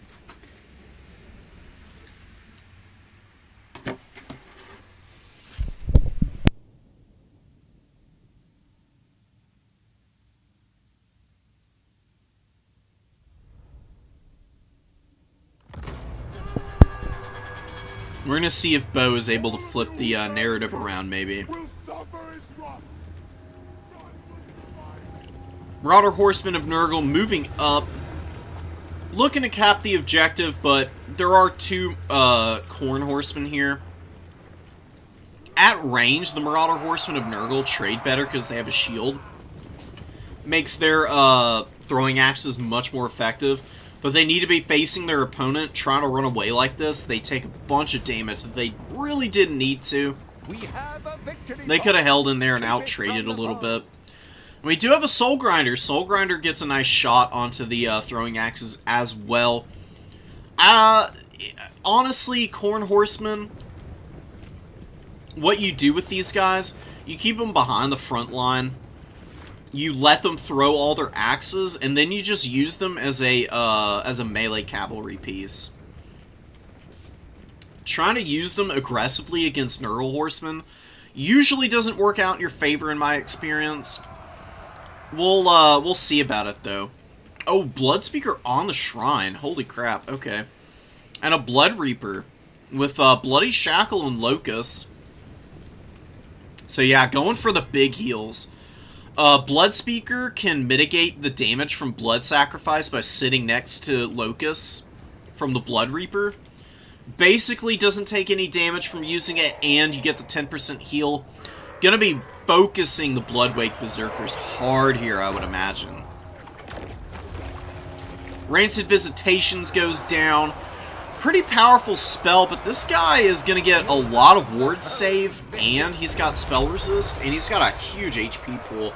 And a nice Murderous Exhortations goes down, man. Getting some good value. I mean, it's getting through the Marauders, it's doing damage to the Sorcerer here. Both of the Chaos Warriors and these other Marauders here also taking a pounding. This guy's got all the abilities just about, too. Wow, okay. Full commitment to the Bloodspeaker. I respect the hell out of that.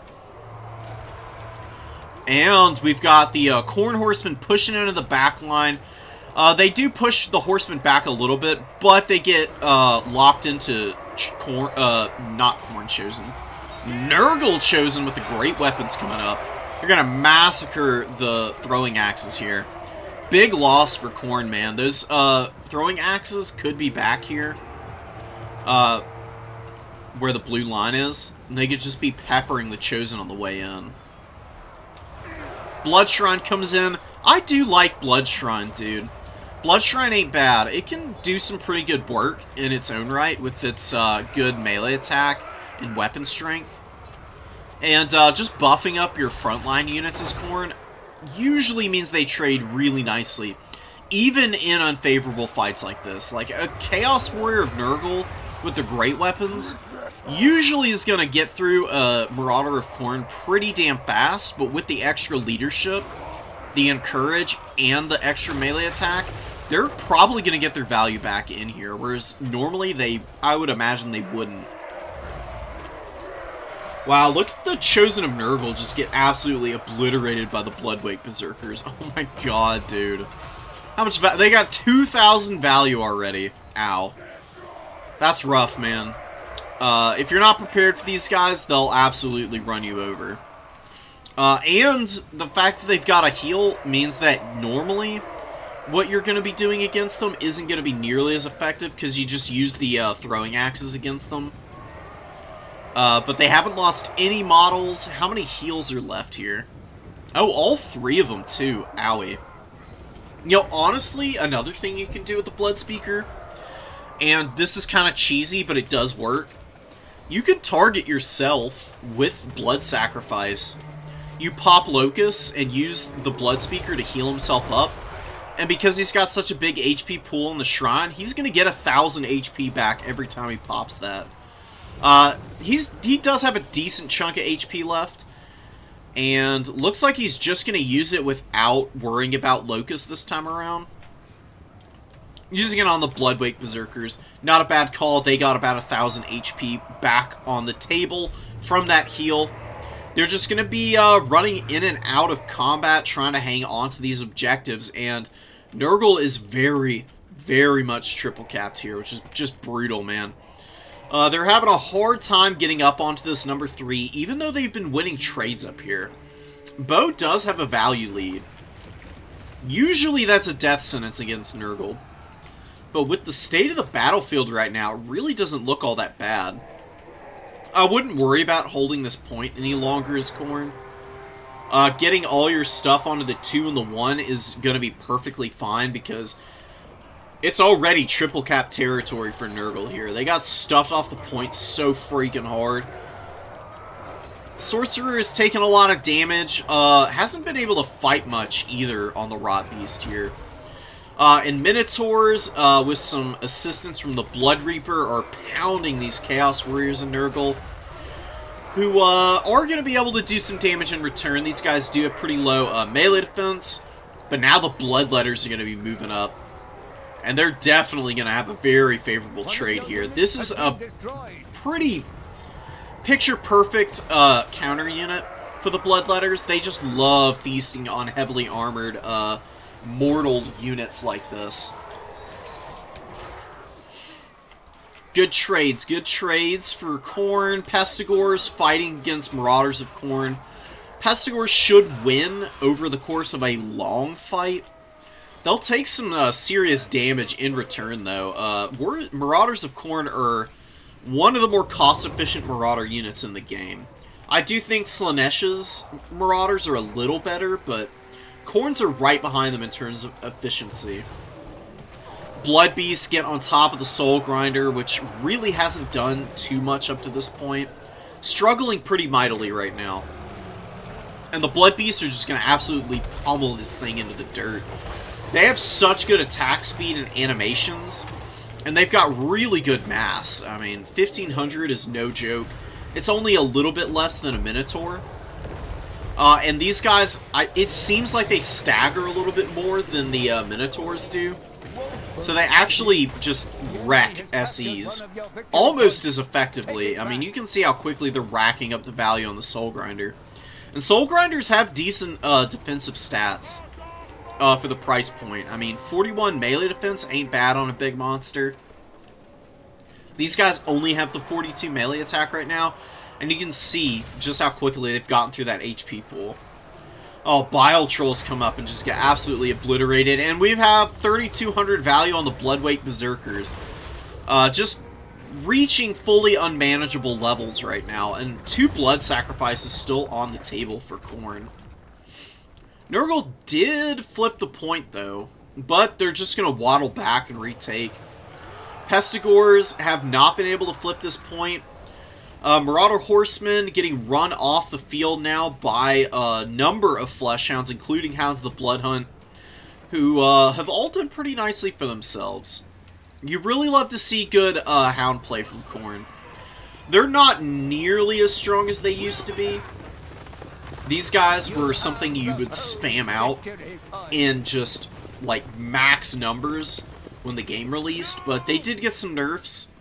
They're still really strong, though. Especially the ROR, which has Gore Feast, and really good leadership, and removes magical attacks, weakens spell resistance. Not that that's all that great, but sometimes you can get these guys on top of a very strong unit and drop a Sleipnir or something. Get a little extra damage. And look at the Bloodwake Berserkers, just roadblocking everything. Unbreakable, lowering their vigor with Pilgrimage. I imagine they've also been getting some love from some of the other stuff. Oh, there's no Wild Abandon here, which is interesting. Bringing Murderous Exhortations over Wild Abandon, I'm not sold on. I think Wild Abandon's the most powerful of the Bloodspeaker's abilities, but to each their own. And System obviously doesn't need all that much advice. Doing a very good job of just taking the Nurgle player apart here. Bo's build was very skirmish heavy, and there was just not enough effective skirmishing to get into this game at any point.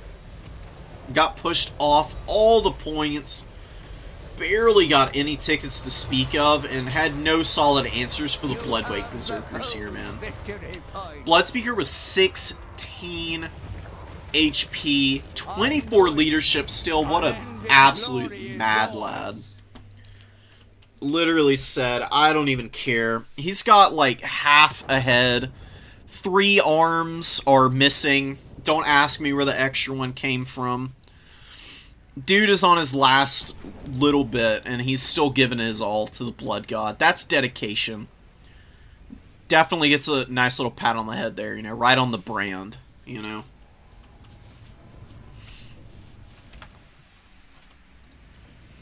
Alright. You know what? We're gonna do a mirror match. I like mirror matches, guys.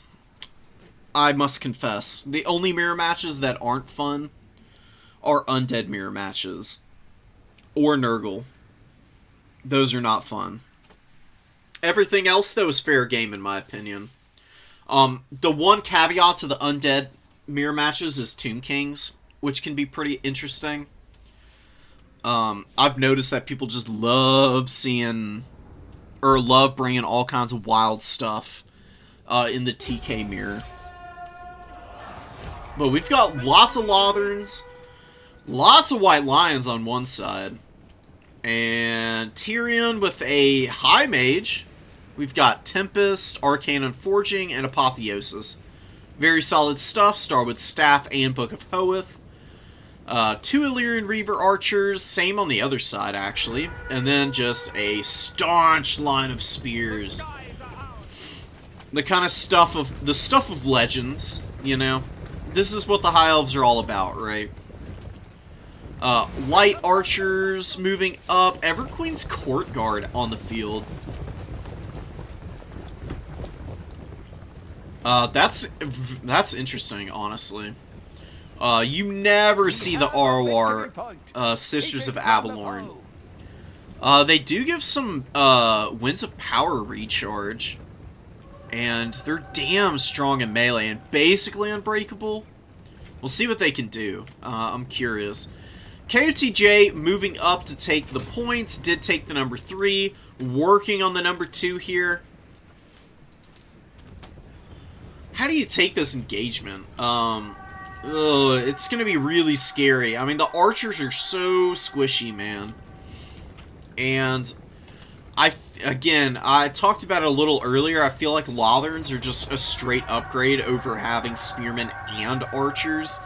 Because it's everything rolled up into one, and it's, you know, at a discount, essentially. And they get a silver shield. Come on, what's not the love, man? They're going to outtrade the archers pretty bad. The White Lions also moved up through the woods and are going to get a really clean frontline engagement here. Beautiful Tempest going down. Big damage on this Death Mage, who has no access to healing, while the High Mage, with all the extra wins from Starwood Staff, is going to be able to use a couple of Appos on himself and just heal up the damage. No idea what to do against the Dark Elves for Brosi. I don't know, that's a tricky one for Vampire Coast. I would go ask Scrambled Egg Special. He would probably be able to give you some good advice for how to handle that particular matchup. Fireborn collapse onto the rear of the Illyrian Reavers, and do save the Everqueen's Court Guard, who really haven't taken too much damage from this charge. Definitely could have been better for them, but they're not getting totally worn out here. If they can just get away from the Illyrian Reavers, then that would be money. I don't know what is going on with the Fireborn. Why are they not attacking these guys? The Illyrian Reavers are just sitting here and not taking any damage. Y'all see this? Now they start taking some damage.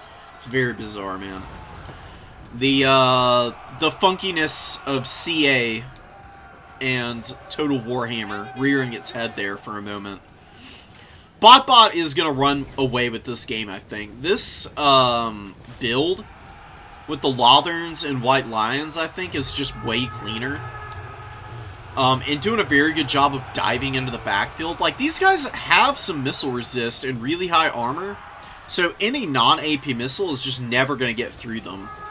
Now, Fate of Buna does some good damage to them, but an Apo goes down to heal them up a little bit. Maybe they'll be able to stay in combat just to lock down those archers for a little while longer. And definitely need to start cleaning up this spear unit. The spearman is occupying the attention of 2 Lothern Seaguard units right now. Don't want that going on too long, but it's really not terrible. You might think this is an awful spot for Tyrion. He's just going to sit in here all day, though. Even against the Fireborn, his stats are so sauced. He's probably going to be just fine. He'll be able to pull out of here. He's also got Heart of Avalorn that can proc. It's going to take a while for the Fireborn to hammer him down. And might give time for the archers to get back online. You can see they're shooting... the Talons of Torquilida are shooting at the Fireborn, who being locked in combat. No mitigation from the shields. Oh, and a Sister of Avalorn moves up in tandem, getting the extra damage because of the flammable being imbued by the Talons. Big damage on the Fireborn. Great trap here. Really good stuff. BotBot obviously knows some nice combos with the High Elves here. Because I think we saw this in the last game from him, where he just kind of brought in the Sisters and the Talons in reserve, and was able to get some really cost-effective fire down on some mobility that their opponent had brought out. Lothern Seaguard fighting the Spearmen and hanging on to the point all the while, which is very important, of course. Number 1 being taken back from KOTJ's forces. Scions of Mathlin out. I don't really like this ROR. I think they're kind of terrible. It's a basic Spearman that's 300 gold more expensive, and they get a 10% ward save if your Winds of Magic is greater than 15. Not worth it, in my opinion. The extra stats ain't that good. They're just getting hammered down there by the Illyrian Reaver archers, which is really unfortunate for them. BotBot with a nice lead. A little bit of a second win for KOTJ here. Getting some good value. And Arcane Phoenix dropping Vortex on top of these Spearmen, doing some big damage, dude. Maybe KOTJ can get something going back here. Although Phoenix Guard moving up, Sisters of Avalorn got saved. Some Lothern Seaguard moving forward. More Illyrian Reaver archers. Just doing a very good job of hanging on to the points. Decent little lead here. And the Spearmen doing what they can, while 3 Fireborn are still fighting Tyrion back here. God damn it. Tyrion just immediately icing those guys with a nice sword thrust and takes out the last model down to the last man, dude. Tyrion's such a beast. He's a very fun character. Not always the best option, but certainly flavorful and thematic. KOTJ's got a little momentum, and a Fate of Buna on the Phoenix Guard is so gross. Great value there. The Archmage is on Death's Bed, you know, funnily enough. Haha. Might rout here, and that would be really brutal. Oh, leadership about to break. Barely getting away, maybe. Actually stabilizes. Does get back up in the air. Might be able to survive. While the Phoenix goes after Tyrion and actually terror routes Tyrion. Is Tyrion going to break before Heart of Avalorn procs again? Oh, no. Please. Not this way. I'm begging you. He can't get all... He's having a hard time getting out of here. What in the hell is going on with Tyrion? Oh, he gets hit by Spirit Leech too? That might kill Tyrion.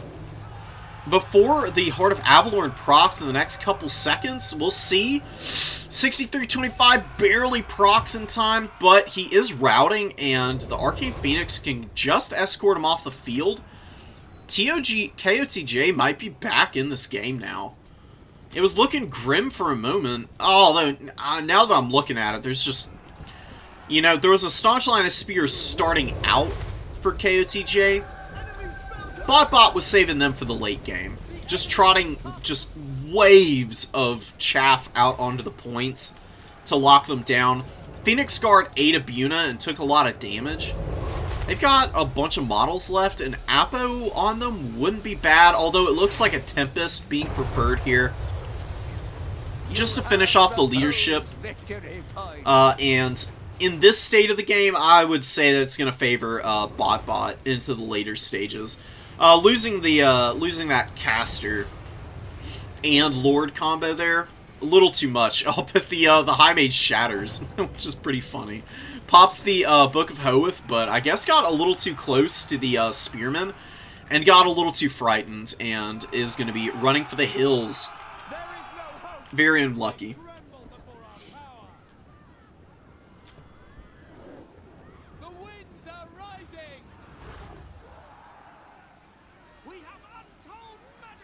Sorry guys, one sec. Answering a message that I'm getting from somebody.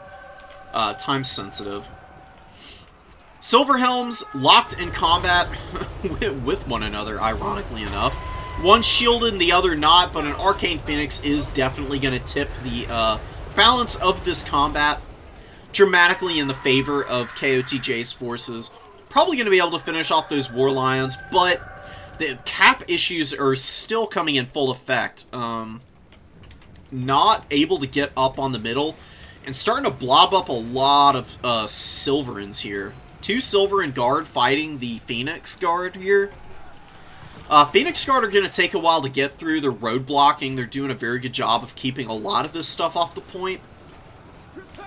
And if you're trying to push through a unit like this, they're going to hit you as they're running past, which is going to be free value for them. Sisters with 1,500 value, getting taken down by the Silverhelms potentially. They're pretty tattered. Maybe the White Lions are going to be able to save them. Pressure on the high ground here. Illyrian Reaver Archers moving up. Not going to be able to take out the Phoenix, though. Phoenix has been really nice. It's been a good cause of terror for KOTJ, and it's helping secure flanks. So the number 3 with just 1 spear unit up here would probably be fairly secured. Then you can use the Arcane Phoenix to go and hammer elsewhere on the field. One more Ember Storm. Probably just line this up over these Sisters and these Spearmen here, or get them on top of the Phoenix Guard and just finish that unit off. And you'll definitely win that fight there.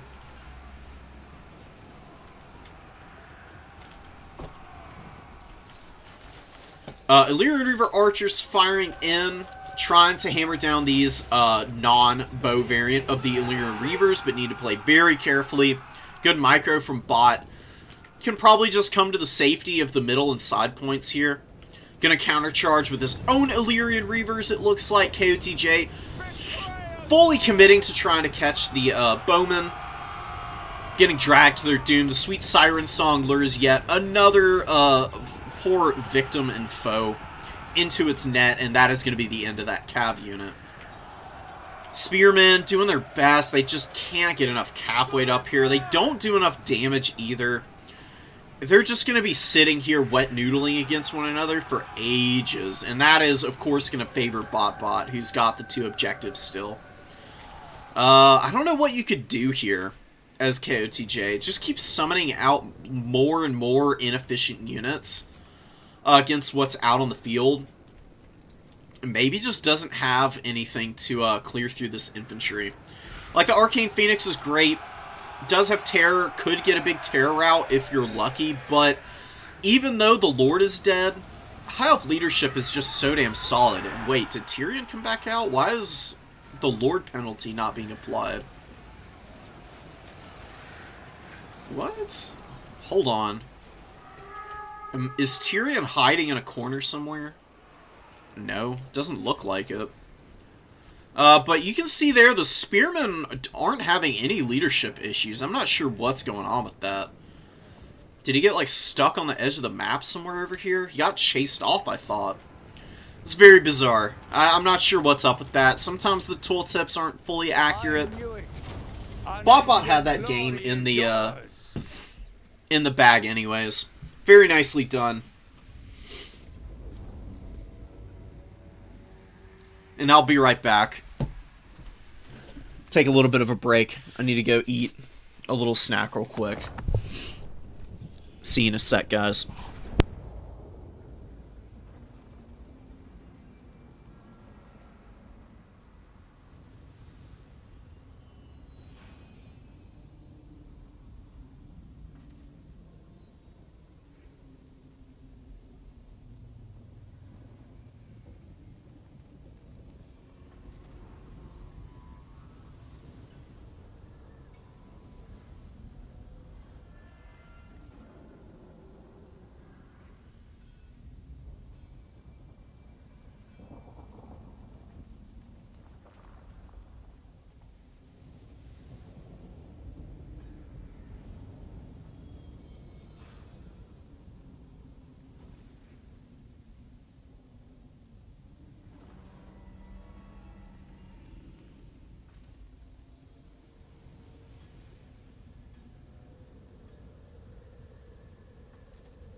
Whew, okay, we're back.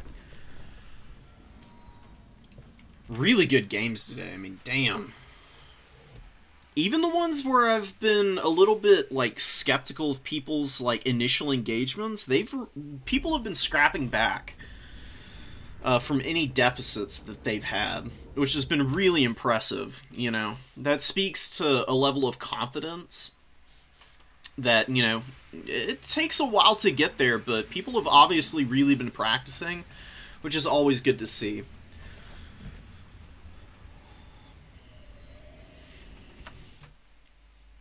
Okay. So, I need to check bracket, because I have no idea where they are now. Because we've been going for so long. Very one-track minded sometimes. Oh, round 4 has started. Let's see what the standings are. Christopher's, Eric with undefeated. Excuse me. Red Sky. Dumpcock. Epic name. Yep. Christophotl. That's okay, interesting. Ubermanog. Or Uberman OG, I guess. Inquisirex, Damson, Doomerang, all with 2 wins. Looking to get up in there. There's a lot of people with 5 op points and 2 wins.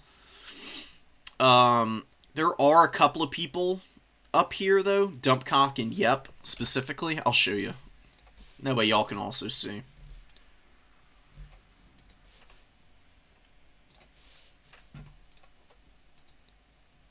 Two wins each, 7 op points, 8 here.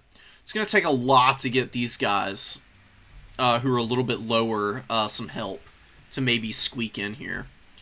I would guess that Red Sky and Dump are probably going to be the ones who end up making it into the top 4. Just because they have a pretty big leg up on folks. But all it takes is for none of their opponents to win this next round, and they could end up on the outside looking in, while other people could get lucky and have their opponents win and end up squeaking through. Ooh, Lizards versus Cathay. Alright, we're going to do this one. I'm going to also get in here and start downloading more of the replays people have been sending. Wood Elf Skaven. Uber versus Bo. Uber versus Tabith. Korn versus Chaos Dowie. Cathay Skaven. Botbot versus Kristoff.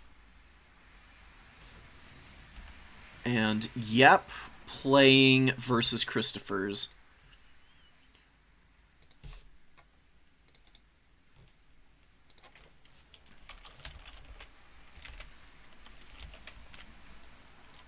Alright, their game is kicking off here. Just downloading those. Cool. So, 3 Skink Skirmishers going to be moving up onto the middle points here. Just locking that down, hanging on to it. Let's flip over real quick. Peasant Horsemen hanging out. We've got Grand Cannons for Grand Cathay, of course. Zhao Ming, the Iron Dragon, advancing. Horsemen going to be able to lock down the number 3 pretty easily. And, you know, I like Skink Skirmishers, but against missile-heavy factions like Grand Cathay, I really do prefer the Chameleons. Even though they're a little more expensive, and they can be a little more vulnerable to artillery dives, you don't have to worry about them getting shot up by cannons at range early on, just because they have Stalk, which is really awesome. They can usually squeak in under the radar and get away with murder, while your opponent's trying to figure out how exactly to get on top of them. Skinky boys, all just moving up. Lots of red-crested skinks here. Krokgar on the table with Hand of the Gods. Hand of the Gods, crazy item. Tons of damage. We've got Uranans and Curse of the Midnight Wind. Ancient Salamander hiding in the trees. Grand Cannons are really good against Lizardmen. I would definitely recommend getting a Peasant Spear, or even better, a Halberd back here to defend this thing. They can be a little vulnerable. All your opponent needs to do is squeeze some units up through the trees and get past your Vanguard, get to the edge and get around to shut that down. Not to mention the possibility of Chameleon Stalkers, who I really like one Chameleon Stalker for precisely games like this where your opponent brought an artillery piece that they don't have any defenses on. Chameleon Stalkers come out, they've got the stalk, obviously. They're very hard to spot. They can squeeze around the edge of a battlefield where your opponent's just not paying attention, and immediately shut down the artillery pieces when they get in range. With their precursor missile and decent enough stats, they can usually take one down without too many problems. Iron Hails, Red Cresteds, and all kinds of Jade Warriors locking horns in the front line here. Looking pretty messy so far. Really beautiful Uranon's about to come down.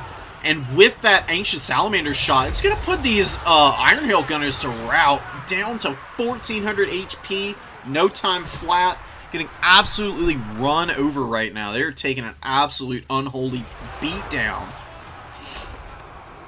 Running for their lives, Red Crested Skinks pushing through the front line, really good micro. This is exactly how you get through a frontline fight, and then you get onto the rear of any engagement. You just push through the gaps that your opponent leaves. You can always, like, skinny up your formations to push through tactical columns and whatnot. Really like that play from Legatus. Legatus is a very practiced Lizardman player, and doing pretty nice here. Wow, the Ancient Salamander with a beautiful arcing shot onto the Peasant Spears here. Red Cresteds are doing okay. They're having a little trouble finishing these Peasant Spears here.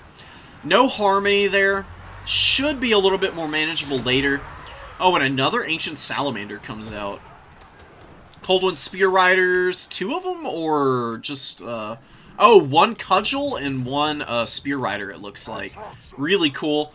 Maybe going to be able to mess up those Peasants there. And a really nice attempt at a dive, but even better defense with the Onyx Crowman and the Peasant Horseman. Pushing back these Ripperdactyls, but not before they got 1200 value somehow. Oh, they killed all the artillery pieces. Did they? Oh, no. I can't tell.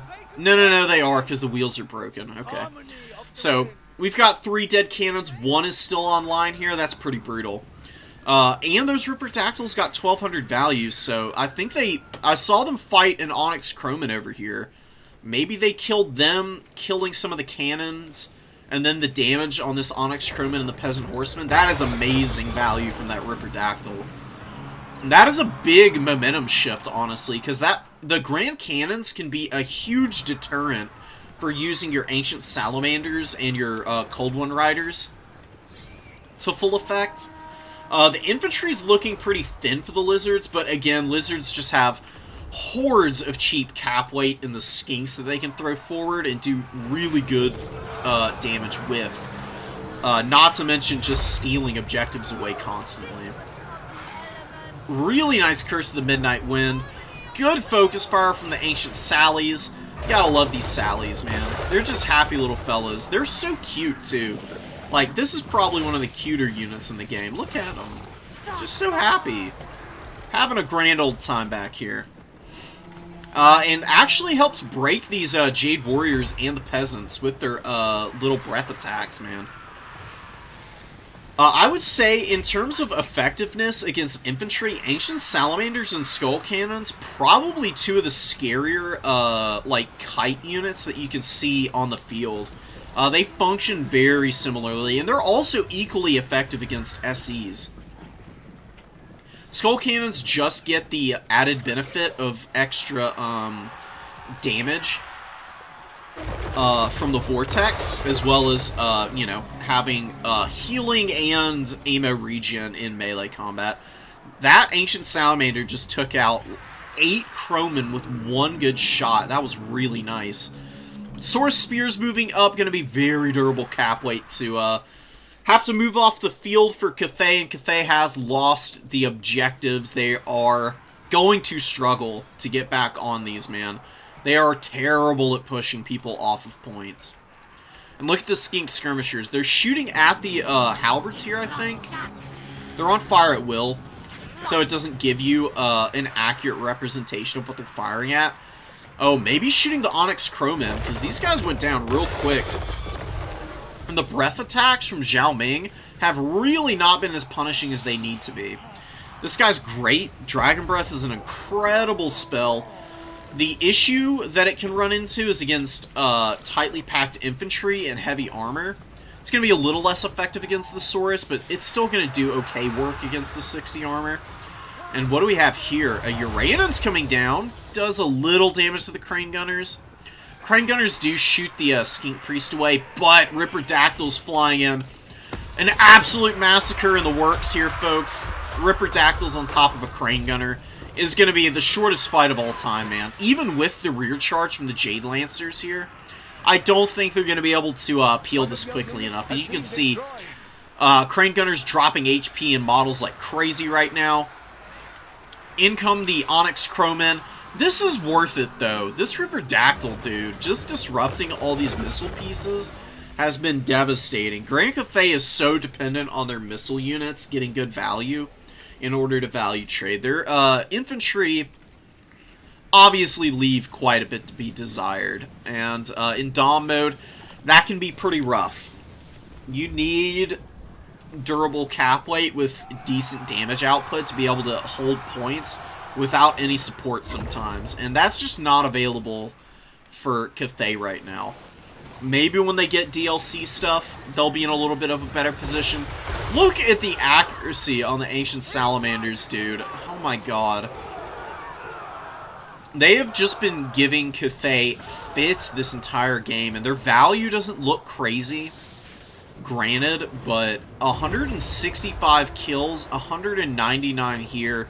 They've been working down the halberds and the iron hails, all the really scary or annoying targets for the lizards. They've been slowly killing, and Krokgar is just an absolute raid boss, beating up on Zhao Ming right now, whose Vambraces haven't popped yet, but he's in trouble. His leadership's starting to really waver here.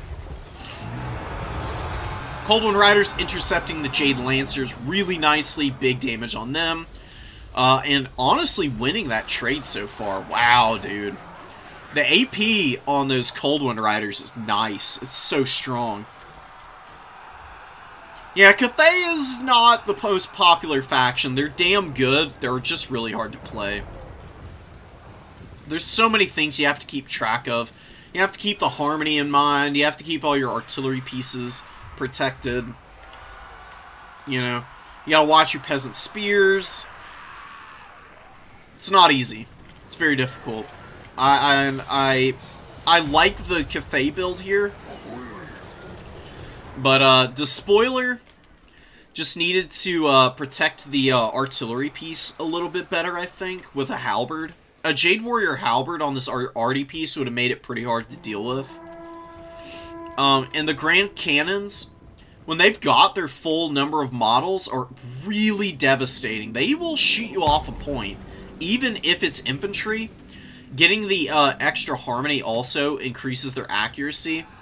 And this, also one other minor thing, this is not the best position to fire from, in my opinion. I think if you were gonna summon your artillery piece out, I think having it from this objective, or this deploy zone rather, would be better, because they can pinball anything moving up to the number 2. If your opponent wants to sit in the trees, they can.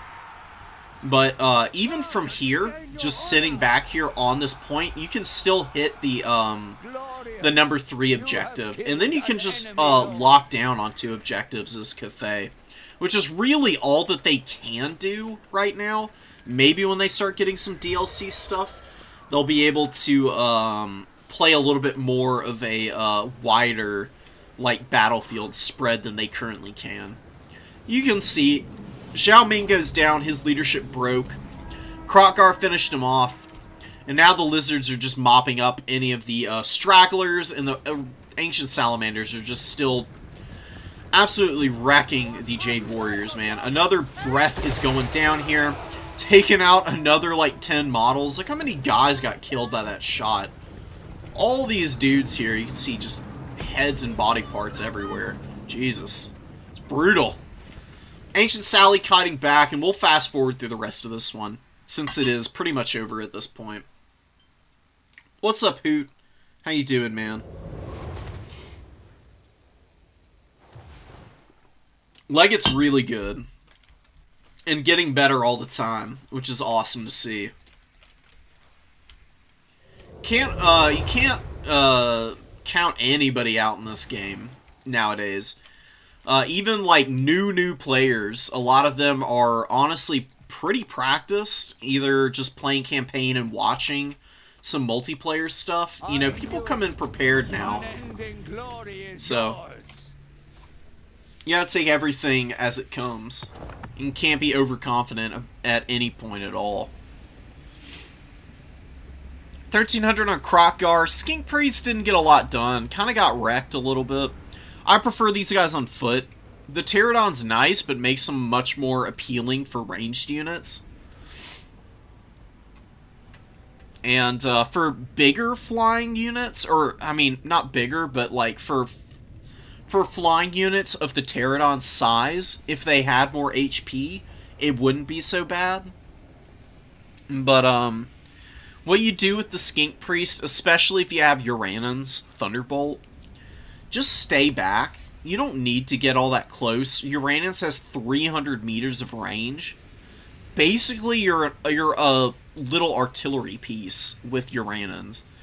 And if you need to run up and cast Curse of the Midnight Wind, this guy's got good foot speed of 46, or actually even more, I think. Let's go check real quick. It is important to know your stats and setups. So yeah, 46 foot speed, that's what I thought. So, he can run in pretty quickly and drop the Curse. It's only 100 meters shorter range than Uranon's. So you should be able to get it off pretty easily. Heaven's Magic is so good for this little guy, because the spells are pretty much all long-range casts. Outside of Wind Blast, which is 100 meters. They can stay pretty safe. 3200 HP is squishy. Don't get me wrong, but that's why Krokgar's around. I love Krokgar. This is one of my Lizardman builds. You know, I really love the Chameleon Skinks, but that's just me personally. Most people prefer Skink Skirmishers because they're cheaper. You know? I like the Chameleons because of their missile resist. They're good against Skirmish Cav for that very reason.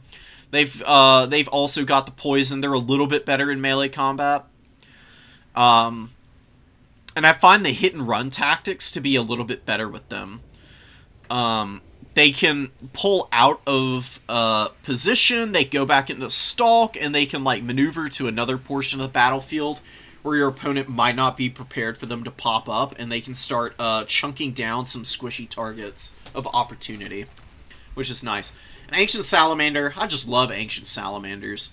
I like them. I honestly think that at least one in most Lizard builds isn't a bad way to go about it. If you're not going for like, you know, like a Thunderous one, or like a Feral Carnosaur, or some big, obscenely expensive SE, going with an Ancient Sally is honestly not a bad call. They've got 6,000 HP. They've got AP in melee with okay melee attack and melee defense. It's not the worst thing in the world.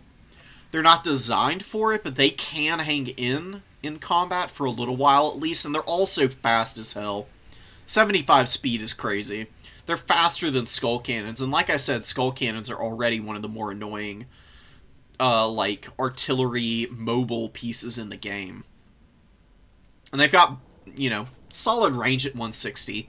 And they imbue flammable, so if you've got Umbral Tide or any other unit that causes fire damage, like a Bastiladon, they get a little bit of a damage boost from that. And then you can always sync it up with the Slan Mage Priest of Fire, but that's a little overkill, maybe. Usually just going nice and wide with the Lizards is the best thing you can do. I like the Slan. I don't think they're good against Cathay, though, because they're super slow and vulnerable to missiles and the really strong duelists. I do think Krokgar is really good against most of the missile factions. Just because you can keep him in reserve, so to speak. You can drop Hand of the Gods on a crane gunner or on an artillery piece and kill it just by throwing this out there. It's a very multi-purpose item. Very, very powerful. Let me check bracket real quick. Because we were in round 4, probably closing in on the end. And then we'll be in semis and finals. Wow, perfect timing. You love to see it. So we'll wait for the semis and the finals to commence. We'll live cast those. And then I will be back, let's see. I think I'll keep the schedule going as normal. On Monday, I'll finish up any replays that I didn't get to today. Yeah, I think there were a couple of Skaven players, Uberzig. I don't think there was, I don't think it was just, the one. I don't think you were it.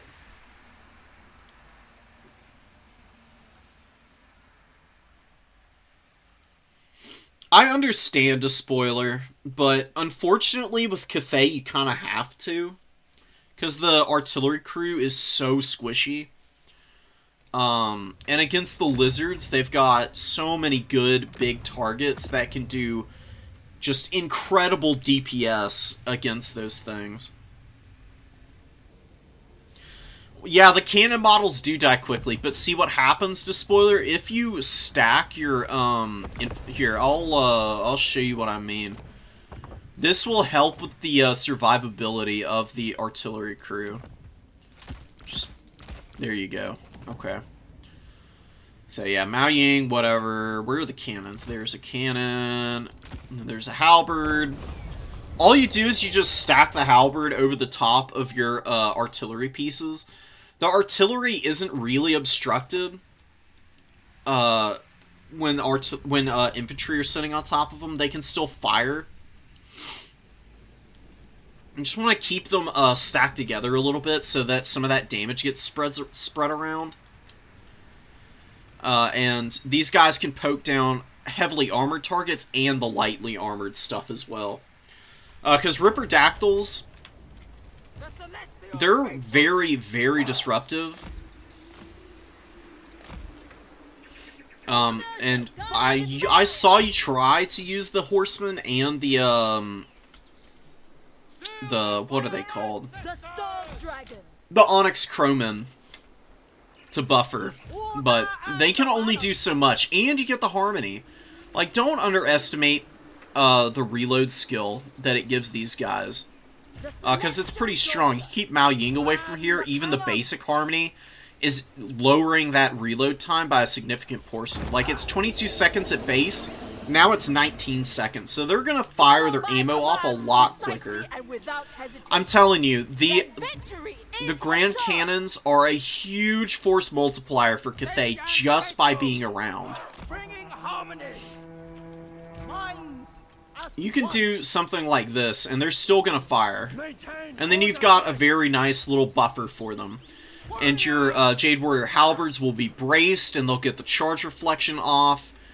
They'll wreck most of the units that try to come in and dive on top of them. Try it, and let me know how you feel about it. The few times I've played Cathay, I've never been disappointed by leaving a halberd on top of my Grand Cannons. And yeah, Zammy, a Peasant Spear can serve the same for a cheaper price point. The only issue with the Peasant Spears is they have worse leadership, and they're very squishy. So if say if a Chameleon Stalker, which I was talking about earlier, came back there, the Chameleon Stalker comes out of Stalk, they use their precursor missiles, and the lightly armored Peasant Long Spearmen just get dumpstered by the explosive ammo. And then they're like half dead, and the Skinks get in. They kill the Spearmen, and then the Grand Cannon's locked in combat against a pretty annoying unit. Where's Lizardmen? Yeah, because Chameleon Stalkers, they've got pretty decent melee defense. They've got a bunch of physical resist and missile resist, as well as poison. They're a sticky unit.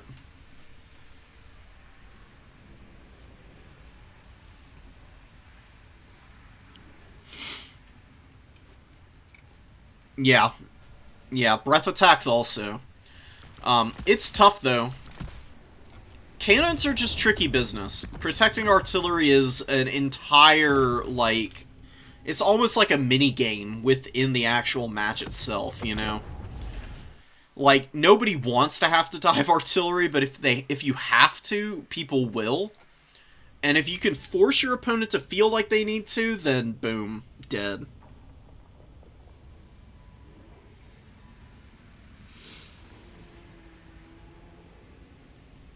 That's true. If they shift command behind, I mean, it is what it is. A Grand Cannon will get you more than 1550 value against the Lizards, though. If that cannon had been able to shoot the Ancient Salamanders all game and keep those shut down also, that's a lot of value that your opponent's not able to use nearly as effectively.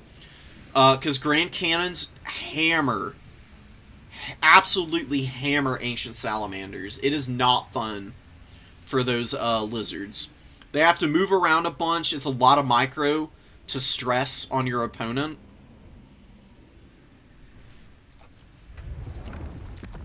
It's going to deter a lot of infantry from the middle objective as well, because those Cathay Grand Cannons, for whatever reason, they just seem so insanely accurate, and their missiles pierce through everything, so infantry units with tight formations can tend to lose a lot of models pretty quickly against the cannons. Just let me know the spoiler. You played really well. Cathay is really hard. I can't fault you for losing to Legatus, who's, you know, much more practiced on Lizards than I imagine you are on Cathay.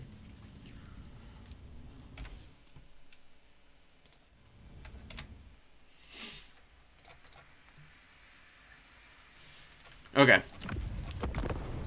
Let's get in here.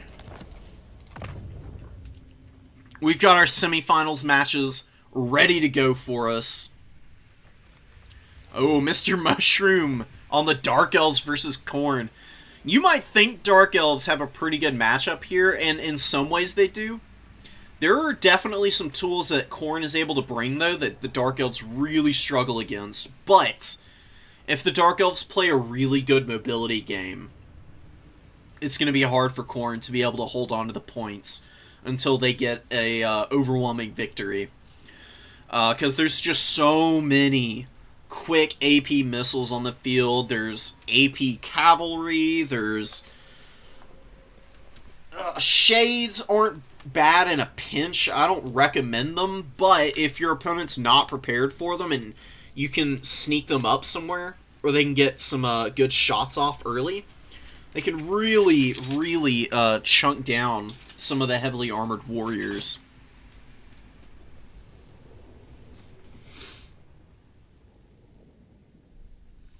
Yeah, that's another thing. So, another thing you could try to spoiler is a Fire Rain rocket. They're really inaccurate, but against a Skink Swarm, might not be bad. Ideally, you just have Zhao Ming Dragon Breath, the Skinks all game. If you get good with the Dragon Breath casting, you'll shut down Skink play all day, because they're just so squishy to it. Does so much damage versus them. Not so much the skirmishers, because they're so spread out, but once the front line fight begins, especially against red-crested skinks, if you cast it right down the line as they're all blobbed up on your infantry, that's where you can get the big value. It is really gross how much damage Dragon Breath does. Double Cultist, very, very solid choice here. Marauders of Khorne hanging out. Valky up in the sky, of course. 1 Skull Cannon, 2 Skull Cannon, yes! I love it. I love Double Skull Cannon. It's one of my favorite builds in the game. Like, period. And what are these? Oh, Chaos Warriors. Is there anything else? Oh, some Khorngors. Okay. So, fairly spread out force here. Gonna be pushing the 1 and the 2, of course. Yeah, Dark Elves do have teeth, but it is really tricky. They have to play pretty perfectly to win this matchup. Oh, and a Blood Rack Shrine. No way. So if the Khorne player is smart and knows what they're doing, they're going to shoot the Blood Rack Shrine with the Skull Cannons. Because it's a freaking gigantic model that's really hard to miss. And Skull Cannons... What the hell, dude? What is going... No, not this again. It's like forcing my perspective or something whenever I'm doing these live casts right now. It's so fucking weird. I don't get it. It won't let me advance any farther than this.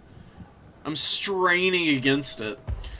It's like it's forcing me to share the perspective of one of the players like old Total War where it would like lock the camera until the front lines advanced. It just... I don't understand, dude. Beautiful dodge. Mr. Mushroom. Holy crap. Awesome dodge there. A really good shot from the Skull Cannon hitting the Bleak Swords. Very punishing. Lots of damage on those guys. If your opponent's just dodging back and forth, just hold the ammo, and Skull Cannons aren't very good at super long-range fire. They can be a little inaccurate. You can see they're firing over the head here. If you're missing a bunch, just save the ammo. You're probably going to keep missing. And close the distance, because it's pretty easy for Khorne to do. I do like the target switching, though. That's pretty nice. It's just the problem of not actually landing a lot of these shots. Wow, that's a good volley from the Blood Rack Shrine and the Medusa here. That's a lot of SEs, though. Valkia doesn't want to land on the Shrine. That's not a very good choice for her. But landing on top of the Blood Rack Medusa is going to be a very good target for her. And the Cultists should definitely be pushing up now. You don't want to leave the Chaos Warriors to take the shooting from the Medusas nearly as much as you want your Cultists to be the ones advancing. Because the shooting... The Medusas aren't very good against SEs. They're much better against the Chaos Warriors. Khorne engage. The Cultist engages and is going to be farming up opportunities to get the summon off. No Icon of Endless War for the extra leadership and Perfect Vigor. Which is fine, but I do really like it on these guys, especially against the Dark Elves, because they're really quick on foot. 44 foot speed. They can actually chase down Blood Rack Medusas. Because you can see the Medusa is faster at base, but is getting tired. Once the Medusa's tired out, you can easily keep pace with these guys. And Valkia doesn't need to be fighting Bleak Swords.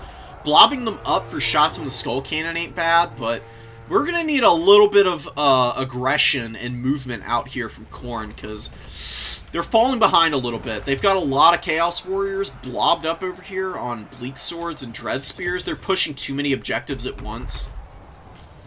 And that's definitely risky against the Dark Elves, who are almost as fast as you.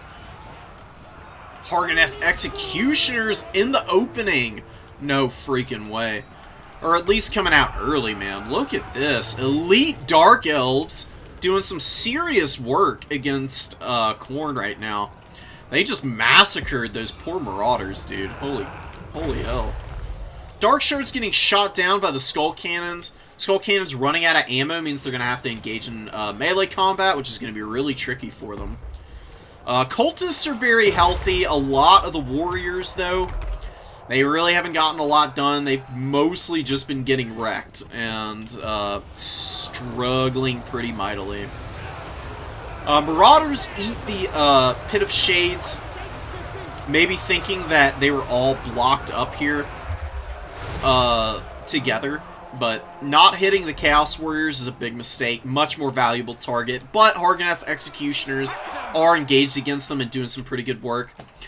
Let's see what happens, man. Skull Cannons and Minotaurs do shut down the Dark Shards. Fleshhound's being taken down over here. Another Fleshhound is locking the Blood Rack Shrine in place. And Valkia is here with the Cultist. Minotaur's chasing down the Blood Rack Medusa. Keeping this Skull Cannon alive, though, is super important. Needs to get the hell out of here. Is pulling out and gets a good shot on the Dread Spears. Oh, God, you gotta love the trolling. that Skull Cannons are able to do, man. They're so fast and hard to lock down. And they've gotten some okay value so far. 600 here. This one over here has gotten 800, which is much better. And can definitely shoot into these Harganeth Executioners given the opportunity. I think it's a big mistake splitting the Cultists as much as Systems has here. Mr. Mushroom's just doing a really good job of keeping the really important stuff on the move, not letting it get locked down for any extended period of time, and is probably going to kill the Skull Cannon. It is crumbling, and that is probably going to be its death sentence. These things have really poor leadership. Damaging it and getting it to crumble early is definitely the way that you win against double Skull Cannon. And Minotaur is just running right past the Bloodrack Medusa. Little bit of panic setting in, I think, for System. Keeping the value really close, though. This game is not out of reach, of course. One Skull Cannon is very much online. One Harganeth Executioner is probably going to be going down here to the Bloodletter Summon and the assistance from the Skull Cannon. Just needs to chase in here and get that Skull Cannon rolling through stuff. The multiple Minotaur units, they're doing pretty good. They're very healthy. Cultist is doing something out here. I'm not sure what. Should just run into combat somewhere and find an opportunity to fight. Skull Cannon dead. Very sad. Did its best. Tried so hard and it got so far. Just, in the end, it didn't even matter, though. Skull Cannon over here, though, is farming up some serious value on these Black Arcs, and some Rallying Marauders might cap that point. On some of these Chaos Warriors, Khorngors. Yes, Khorngors stacked on top of the Skull Cannon is beautiful. That's one of the underrated things I don't see a lot of people do, but really need to keep in mind. For Skull Cannons, sometimes you don't even need to protect them with Minotaurs. If you bring up a Khorngor, and you sit the Khorngor in the back line, and you have your Skull Cannon in open field, you push your Khorngor forward, Skull Cannon runs through them, and roadblocks, and peels units off of them really nicely. Beautiful Sword of Khorne, by the way. The Helabroni just got deleted.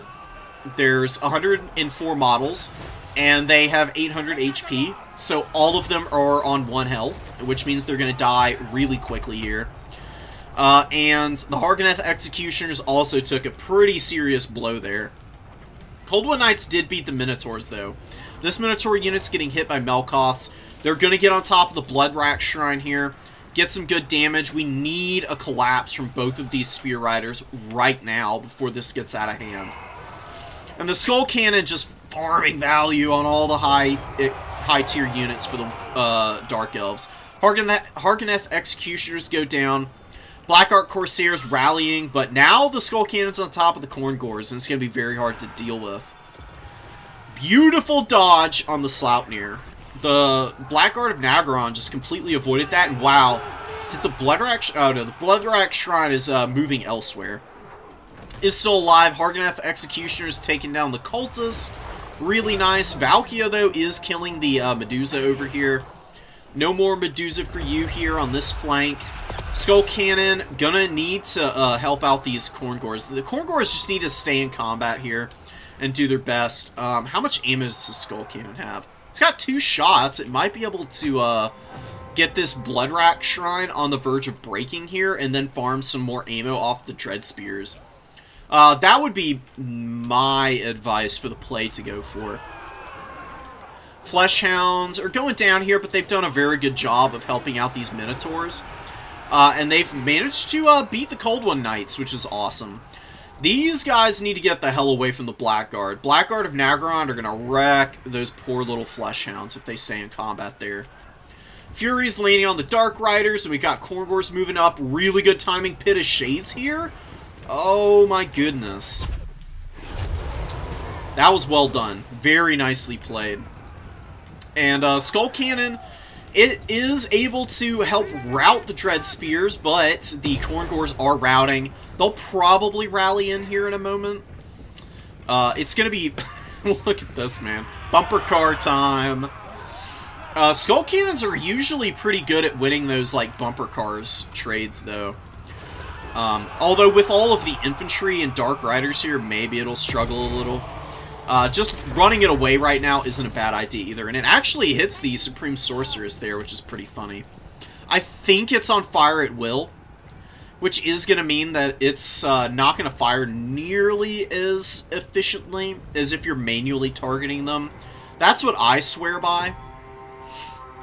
You can see my camera is still struggling because I'm locked to the perspective of the Dark Elves, but I guess it's fine. It's centering on the combat itself. This game is so close, man. Khorne has an opportunity here, but a rallying Bloodrack Medusa back here, getting some extra value on its way out here against the Marauders. That's pretty rough. Valkia really needs to finish these shrines off. Them hanging around on the field as long as they have has been pretty brutal. But Khorngor's rallying are going to be able to help peel for the Skull Cannon. Down goes one shrine. Valkia needs to go finish off the Medusa. And then you can grind into this objective if you really want to. Although I would discourage that. Just because Blackguard of Nagorond are here and they're going to be very annoying to kill. They're just solid units.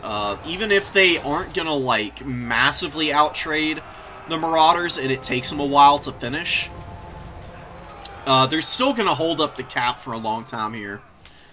Both players are absolutely gassed on the supplies front, but that's probably going to favor Khorne because they still have a healthy Skull Cannon with 1900 value. It's about to fire point blank into this combat here, maybe. Come on. Come on. Do it already, coward. Alright, it's having a little trouble targeting, but it is going to be repositioning. Maybe get another shot in here, and then its Fear, coupled with Valkia being nearby, might be enough to discourage the leadership on these Bleak Swords and Dread Spears to break them. Fury's flying overhead. They just need to dive at the right time, and they might be able to win this fight here. Get on top of the Dark Riders. Gonna ice those guys out. Maybe have enough HP in the bank to then get a rear charge here and break this whole pocket. Look at this Skull Cannon, dude. It did miss that shot, but it did get a nice one in here, and it breaks the leadership on all the Dark Elf units here. Skull Cannon might be able to cap that alone now. Marauders pushing up, more Chaos Warriors coming out. We've got some Furies moving in. The Marauders really didn't get anything done, though. They got absolutely dumpstered. Cold One Knight coming out onto the field. Khorne has no answers for that right now. They need a Khorngor or they need a Minotaur. I would go with a Khorngor because they come out of Vanguard and they can get up pretty quick. They're fast enough. They can be able to push over here. It wouldn't take too terribly long. It's going to take a while for the Skull Cannon to cap this. Oh, man. It's going to be triple cap territory for Khorne. They need to solidify a solid push with all their infantry in one go in order to take this point here in the middle. And then push something over onto this back objective. Wonder what they're saving up for. Yeah, see, Fire at Will is also unfortunate because it just wasted a shot firing into the trees against those Cold One Knights who they were not even able to touch, which is painful. Cold One Knights getting harried by the Furies here. Furies ain't bad against Cold One Knights. They've got good enough melee attack to get through their low melee defense. Their AP values aren't amazing, but it's still decent, you know. You can see how quickly they can get some damage in here. Doing a very good job of trading right now. Khorne desperately needs another sword or something. They need the triple cap so badly. Valkia is hanging on this point. The Skull Cannon moved off and Khorne is not capping, but the Marauders are going to arrive soon. Oh, and a beautiful sword blows up the Bleak Swords. Very nice. That's going to help a little bit. And there's a Khorngor moving up. They might be able to flip this cap in time now. If they can kill the Dark Riders, the Furies need to get over here and help peel against those Dark Riders, while the Warriors are going to move up onto the number 3, and there's not enough defenses for the Dark Elves back here. Skull Cannon is alone, is going to go down. It got 2300 value, though. It's beautiful stuff, man. Oh, it's gotten so much healing, too. It's been on the field for so long. I can't help but wish the other one were alive, because if there were 2 Skull Cannons left, they could easily clear the Blackguard of Nagaron, and then Khorne would easily take this game. They're capping the number 3, though. They're taking the number 2.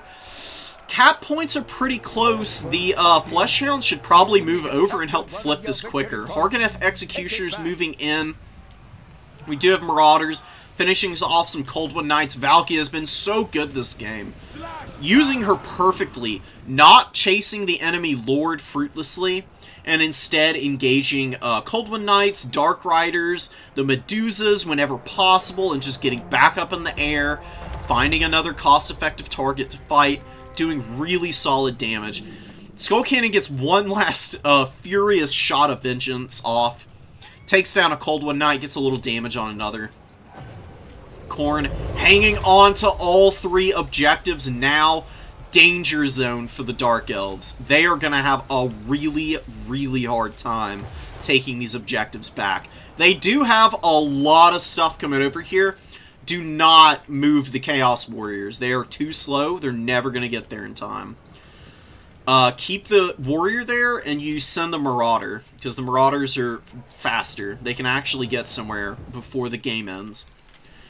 Marauder coming out, Tattered Bleak Swords and Coldwood Knights. The Fleshhound should be able to take those guys out. That's what I would do. Chaos Warrior is going to be so slow. I just think a Khorngor would be better. Even if they don't trade well against the Hargoneth Executioners, they at least do a little bit of damage in return, just because they've got AP on their attacks. You can see they've gotten a little bit of damage in here. They get their Unbreakable. They're going to fight to the bitter end. Really nice. These Khorngors here do get sandwiched. And the Fleshhound sandwiched as well. That's going to be death for all those units. And the triple cap is lost. Danger zone for Khorne, man. They got 40 seconds to get this point back. Which I don't know is going to happen. Now, they brought too much stuff out over here. They kind of panicked bringing the Marauders in. If you're going to be bringing a Fleshhound out to answer this stuff, it's enough to kill a Bleak Sword and a Coldwood Knight. It would have been fine. Losing all of the stuff over here is much more painful. And the Chaos Warriors actually do get up here in time, but they got to get on the point. I don't think they're going to be able to beat... Oh my god, Mr. Mushroom, dude. What an absolute asshole. Blocking the Marauders off with the Bleak Swords. Hargoneth Executioners engage the Chaos Warriors of Khorne. That is going to be game. That was really well done. That was a great, great game. Well played by both sides. Dark Elves just made that little bit of movement there at the end that mattered the most. And a couple of really tiny mistakes, honestly, lost Khorne that game. The Bloodrack Medusa wasn't killed and finished by Valkia when she had the opportunity, and it came back and probably got about 300 extra value against some Marauders that were pushing the middle objective. And Khorne probably just needed to build up a little bit more to push onto that middle point. Excuse me. Because they gave the Blackguard of Nagaron too many straight-up fights, and these guys got 1,200 value. And almost all of that was just fighting Marauders. So, these guys are solid. They're very underrated, in my opinion, against Khorne. I honestly loved the performance of the Hargoneth Executioners here. They did pretty damn well. If there's one other piece of advice that I can give System, keep the cultists together. Hold your back objective with just one Marauder or one Khorngor. Force the Dark Elves to have to push into you. You have Fleshhounds, you've got Furies, you've got Minotaurs, Skull Cannons, Valkia. You've got so many good mobility tools. Holding a back objective when you have, ironically enough, with Skull Cannons you have a ranged advantage, is very easy. You will put a lot of stress on your Dark Elf opponent just holding your back point and focusing all of your infantry onto the middle objective. Pushing for all 3 points early worked against Khorne a little bit too much. Other than that, though, it was really nicely done, and the Skull Cannon micro was really damn good. 2,400 on this Skull Cannon is crazy. 270 kills. The other one, only 788. Could have been saved, I think. Playing with the Corngors a little more probably would have been enough, and it gives the Corngors an opportunity to get good value if your opponent's trying to chase with cavalry and you are able to drag them into the Corngors. It's pretty fat. It's money city any day of the week.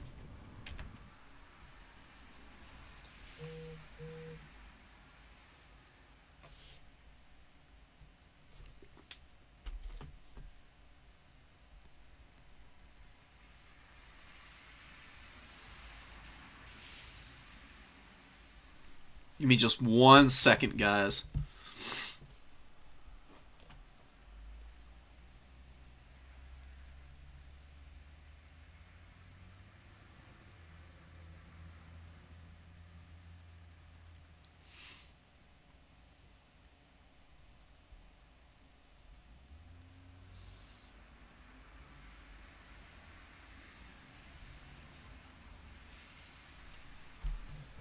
Alright, here we go. Also, here, let me flip this over because this is something I need to keep in mind as well. There is, right here, JP's message. There's a domination ladder on Human Boy's Discord now. The Under Empire. Like a proper ladder that supposedly works really well. I haven't tested it out yet myself, but y'all should go take a peek at it. Because, you know, anything to get away from the ranked matchmaking that is, you know, a little bit of a pain, honestly. Like, the maps are better now, but they're still very limited. It'd be nice to be able to play on more than just the same, like, 5 maps over and over and over again. Without having to, like, go into all the Discords and, like, find people who are ready. Just jumping into a queue and being matched up with people is a good way to get some practice in. There's people of all kinds of skill levels there, too.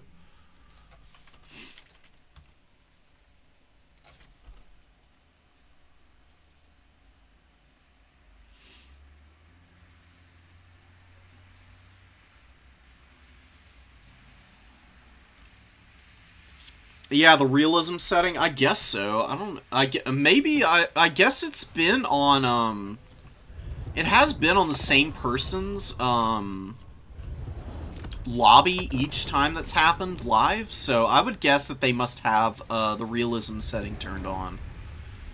I hadn't even thought about that, because, yeah, they must, yeah, okay, there we go.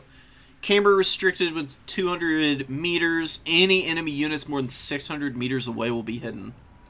I'm a spectator, though. Why does that apply to me, too? That makes no sense, dude. Okay, well. That's just, like, one of the... That's one of those, like, million reasons, or things that CA has wrong with the little fine print details. It's a little annoying, but, I mean, honestly, not the biggest deal in the world. Just glad that I know what it is now. So we'll be seeing our Dark Elf player in the finals here. Let me actually go and message them.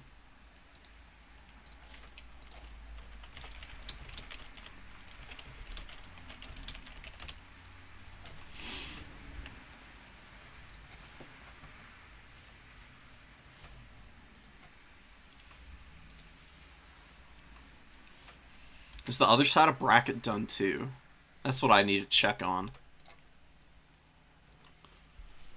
We've got top 4 is... Oh, okay. Okay, so Kristoff is in. Dump and Christopher's are playing on the other side. I'm not sure if their games are going right now.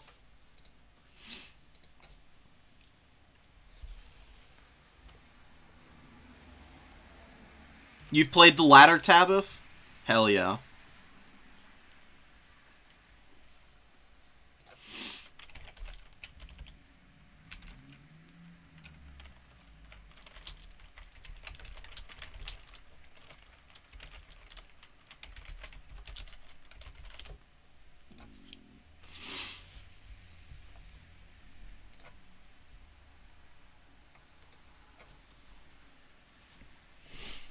I'm talking with Eric a little bit.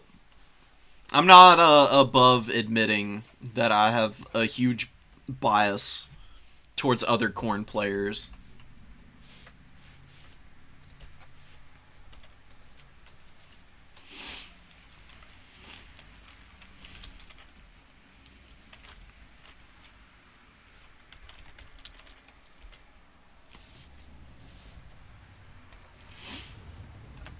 So we're just waiting on these guys to finish up. Unless they just finished, because I just see a lobby of Christopher's here. He's actually sitting in this lobby, too. Did he make it in? Who's in the finals here? We'll see. Yeah, okay. So it's Christopher's making it in. It's Chris versus Chris.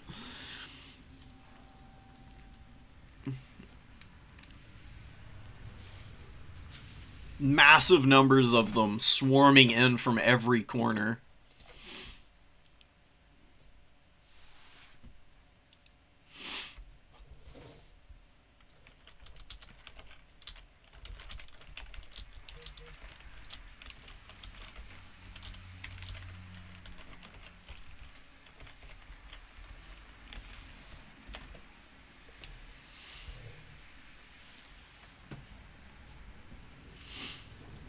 You know what we might do?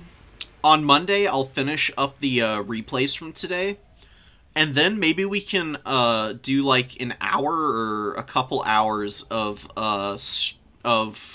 ladder play on Human Boy's Discord. I actually think that'd be pretty fun.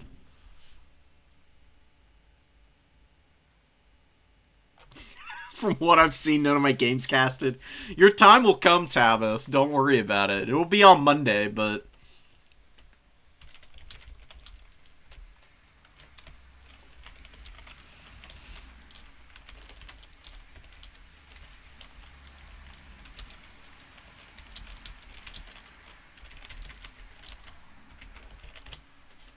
I'm giving Eric a little advice on the Skull Cannons right now. He had them on fire at will early, and then he turned it off mid-game. I like to use the ammo sparingly in the opening, because you can force your opponent to start making bad decisions early if you get very effective volleys off.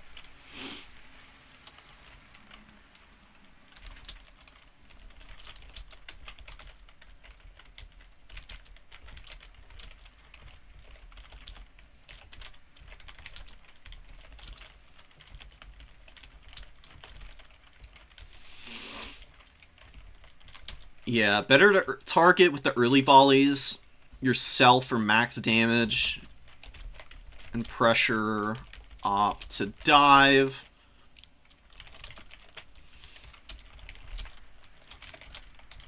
And the thing about Skull Cannons, when they're recharging ammo and they're on fire at will, they'll fire into the fight that they're in, which is really crazy. They are so annoying. They're super disruptive in melee combat.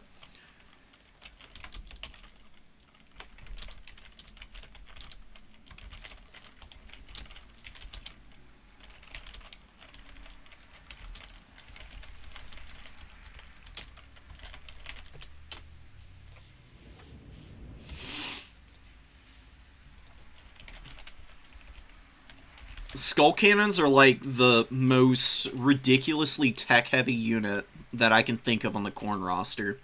There are so many little things you can do with them. Like, a thing that I discovered recently is they just mega shut down the Soul of Damnation. 2 Skull Cannons versus the Soul of Damnation, they'll take that thing down easy. And if you bring an Exalted Bloodthirster, you can breath attack the Soul.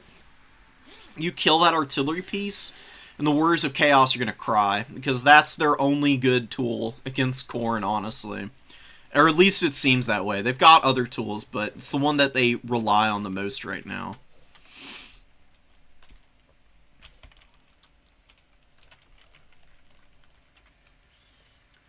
I'll take a look at what you named the replays, Tabith. I'll keep an eye out for it. I'm sure they're amazing. Very descriptive. You should see what my replays look like, actually. You know what? Let's, oh, I can't show it because we're in the lobby. We'll hang out here. Before we go, if I remember, I'll show you what I do for my replays now. I don't even try naming them anymore. I used to very carefully type out descriptions of what happened, you know, or give them appropriate names, but now I'd mostly just smack the keyboard and save them. As long as they've got a unique characteristic to them, they're not going to overwrite one another.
Yeah, you can rename the files in the folder.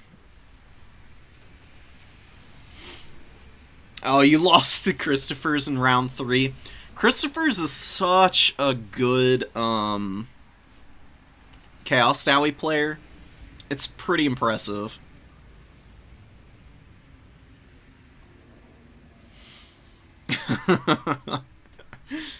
Battles against the stunties, indeed, man. Look, I call the Skaven the Raki all the time. You know, Skaven are my favorite faction in the lore.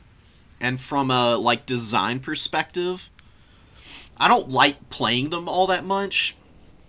They're entertaining. I play them sometimes. But just for the inventiveness of Games Workshop with the faction as a whole, easy favorite. They're so funny. They crack me up, dude.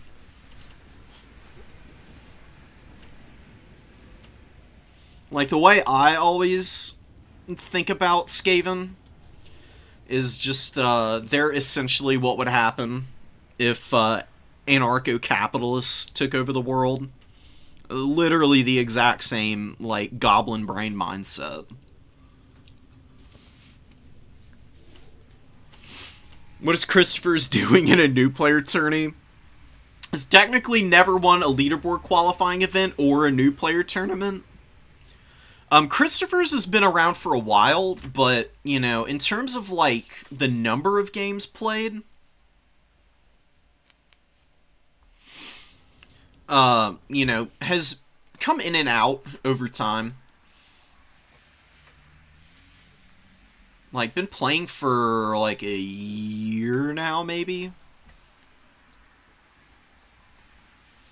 But, you know, I mean, that's the thing about these new player tournaments. It's just for people who haven't won one of those leaderboard events yet, or one of the new player tournaments themselves. That way people can just get practice, you know? Without having to feel the pressure of playing somebody who's taken a tournament or is just like a really damn strong competitor who's got a lot more experience. I get.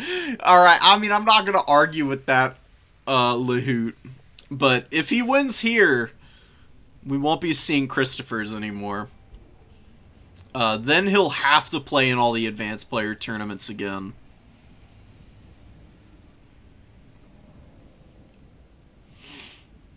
So, we'll see what Mr. Mushroom can do. I mean, Mr. Mushroom is like a new player. I've never seen this person play before.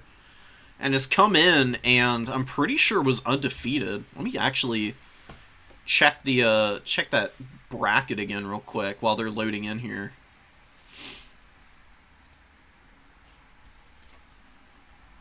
No, did lose one game. Okay. But still, I mean, played amazingly against Korn that last round.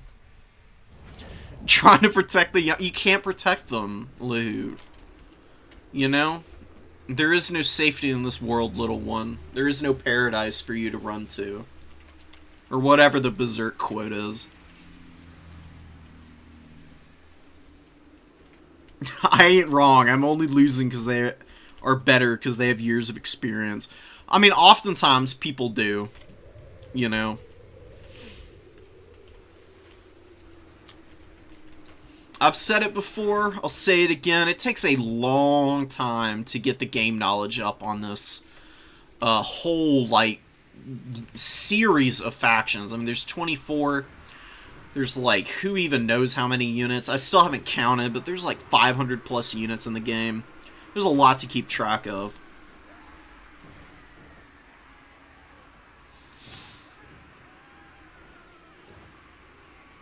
When is the season on Total Tavern done? That's a good question. The season finals were done recently, and the season's been running for 2-3 months. Yeah, since October, when... Oh, no, not October. December. Since December, whenever it was that they patched the weapon strength bug for all the monstrous units. That's when this season started. It'll probably run for another month, maybe 2, and then Turin will probably do another season finals and reset the bracket before that. Ooh, what the hell was this? We got some fancy light shows going on here. Very cool. I love the color schemes. Oh my god, the armors look so good with all the new color schemes. Just the fact that CA has really been paying, like, good detail, or good attention to those details is really awesome. It makes it so baffling that they get so many other little seasons. Or so many other little things wrong. Current season will go to the end of the month. Sweet. That's awesome. Thank you, Hoot. So, Metal Sorcerer. I like the Bale Tauruses. Honestly, against the Dark Elves, though, I really like the Lamasu. Because the Lamasu has a little bit of missile resist as well, but also they have spell resistance. Which means it's very hard to snipe the Lord if you just stay away. And Dark Elves like to bring really big combat lords sometimes. Like Malekith. They can beat up on the Sorcerer Prophets even if they're on the Bale Taurus. That's just my personal preference, though, you know. Bale Taurus is never going to let you down. It's just very expensive, and you really need this thing to carry. It's a sliding scale, Tabith. New player does mean new player to the game, but it can also just mean, like, new in the sense that you don't have all that many games played, or you're still learning factions and stuff. We don't try... They're trying to have super hard and fast rules isn't always the best thing, you know? Giving people, like, opportunities to just play the game is more important than trying to, like, perfectly nail down the balance between what is a new player and what isn't, in my opinion. We've got Scourge Runner Chariots out here. They've been doing a little bit of damage. The Magma Cannons are in a really awkward spot. Christopher's really needs to roll them to the top of the hill here. I don't hate them on this map, but Chateau is a very tricky match, or a very tricky map for artillery to shine, but they get a great shot there. I mean, they wreck their own Goblin Laborers in the process, but I think it was worth it for the damage on those Bleak Swords. It's just the LOS is rough. Like, I mean, I keep zooming down here away from the action, but just to show you how crazy the hills and LOS is, you can see that it's pretty hard to, like, get the bows and the especially artillery lined up right. Firing over the top of these Bleak Swords, they'd be better off trying to fire here on the level ground, where they can actually get some good hits in. Very nice dodge in the Pit of Shades, but does run a few of the Hobgoblin Wolf Raiders in, but notices pretty quickly. And pulls them back out of combat. Mr. Mushroom doing pretty decently, but kind of getting run over by the Magma Cannon and the Iron Demon play. Iron Demon has obviously been running over one of the infantry units and gets the fattest side charge of all time. Is probably going to kill... Oh my god, dude. That was gross. I think we just watched 30 Dread Spears die in one good charge. And this Iron Demon's going to be an absolute nightmare for the Dark Elves. These things are so good at clearing out chaff infantry. And look at the Spear Riders just chasing it around. They're trying to surround it. Now they do get locked in combat against it, but this thing, it's pretty annoying. It does collision damage to anything in front of it with these big blades, I've noticed. So it actually is pretty good at killing models on cavalry. And then when it's all blobbed up on, you just get tons of good focus fire, and you can see the Cold One Knights really struggling right now. They're getting pounded currently. Oh, the Magma Cannons, dude. Oh my god. That was a great shot. It took 20... Oh my god, 28 models off of the Dark Shards in one shot. Halved their health, and these guys might rout here, potentially. They're damn close to it, at least. More Magma Cannon shots, that one whiffing a little bit. Another one going down and not hitting much of anything. Searing Doom going down on the infantry blobbed up on the Infernal Castellan. Prophet Sorcerer getting some decent value, nothing too crazy up to this point. Definitely wants to use Searing Dooms to punish the Cold One Knights as they blob up. Not having a ton of opportunities up to this stage, but still using this guy just to get around the battlefield and hammer home as much as possible. Has been pretty nice. Good shot from the Magma Cannon. Another shot going down. Big damage on these Cold One Knights, and they lock a bunch of them down in the vortex there, chunking their HP down. About 20% of their HP lost in one go there. Oh, and a Final Transmutation nails Marathi. She's very vulnerable to big spells like that. She has a little spell resist herself, so it's not utterly devastating. But with the Bale Taurus landing on top of her, you can see how quickly that low HP pool gets worked down. Doombolt hitting the train. Wow, the Iron Demon took a big blow from that spell. That's interesting. I'd be curious to see if maybe Doombolt can... carry some serious weight here, killing the Iron Demons. Although there's no answer for the Magma Cannons. They've gotten pretty good value. They've definitely been missing some shots, but up to this point, Christopher's is definitely doing a very good job of out-trading the Dark Elves. Needs to keep the Magma Cannons alive, though. There is a dive coming in here from some Dark Riders, but a really good summon out of Hobgoblins right as they get there. They're going to get crushed. The Cowardly Despoilers is procced and active since they got the flank charge, and the Dark Riders just get absolutely canned. Leaving the Magma Cannons very free to continue their reign of terror, firing at the Black Ark Corsairs, locking them in the vortex there. Wasn't a super square hit, but the vortex is very punishing, as you can see.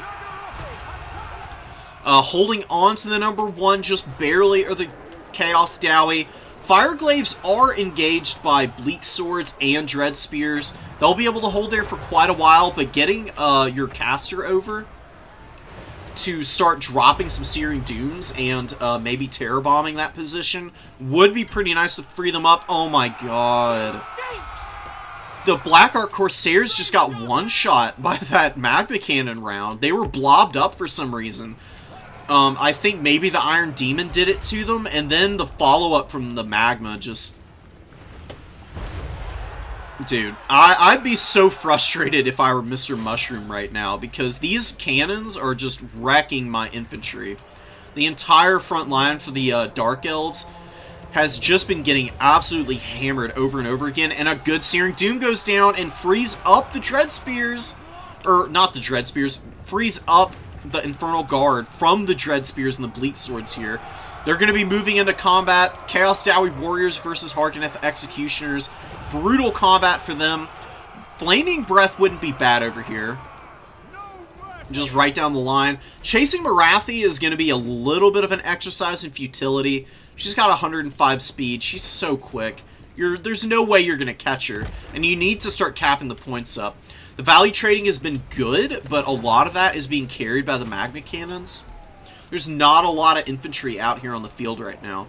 And the little bit of infantry that is out is being whittled down slowly but surely. And Bale Taurus, man, needs to start getting some terror routes. Being able to save your infantry positions is pretty pivotal for the Chaos Dally. They cannot win without any points, obviously, no matter how well you value trade. Getting up there and taking these away from the Dark Elves is going to be an absolute necessity in the mid-game here. Dark Riders moving up, probably looking for a really wide flank. See if Christopher's is paying attention. Good Searing Doom goes down on the Bleak Swords and a Breath Attack. Gonna kill the Bleak Swords, but it's the Harganeth Executioners are over here. It's like people forget this unit's on the field. I swear, I think Mr. Mushroom is just, like, locked in on the fact that people just don't realize this unit's in the game anymore. You never see them from the Dark Elves. And they've been sneaking in here and just getting great value over and over and over again. Dark Riders get onto the Hobgoblin Cutthroats. Cutthroats here buffering for the Fireglaves, who really haven't gotten anything done. They're really not that good in melee combat.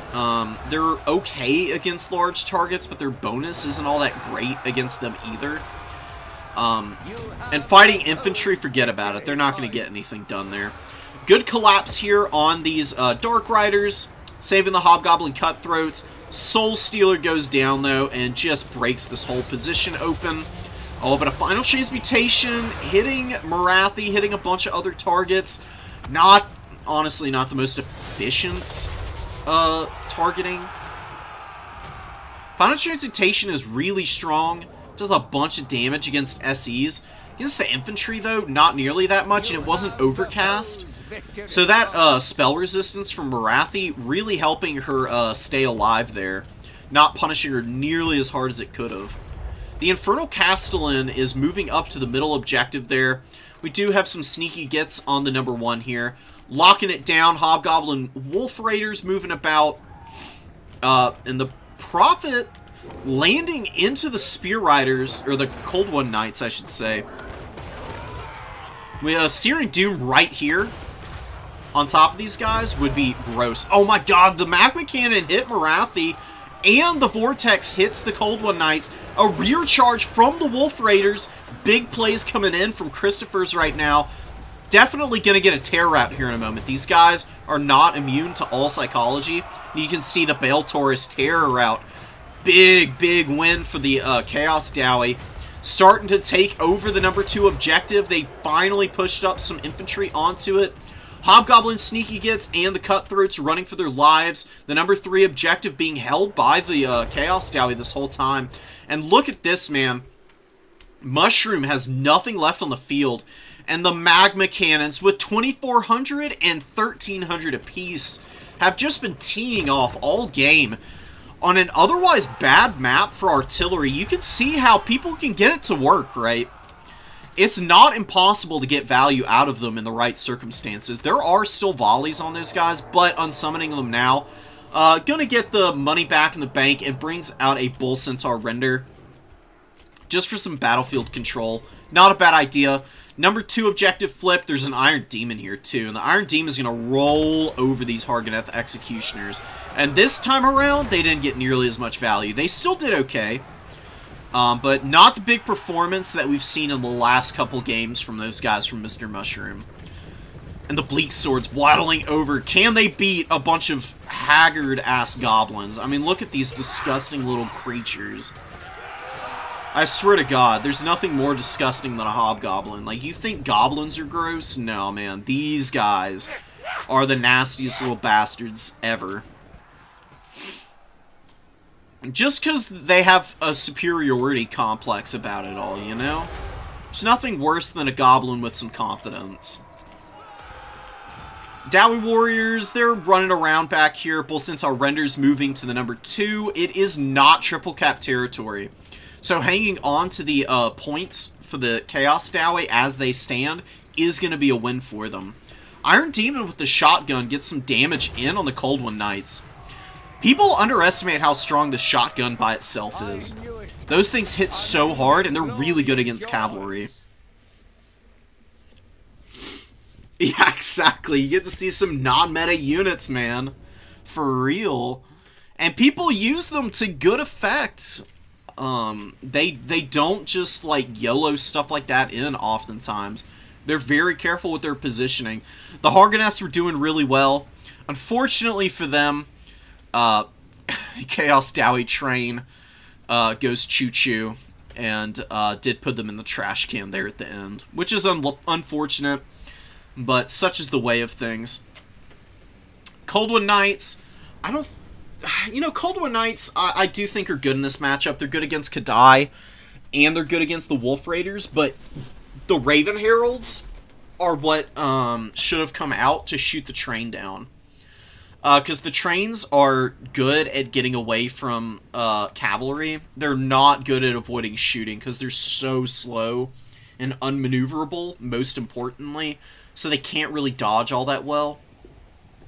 Using the Raven Heralds against the Iron Demon would have been pretty clutch, because the Raven Heralds are cheap too. They're only 900 gold, and they hit hard as hell. They are one of the strongest missile pieces in the game, in my opinion.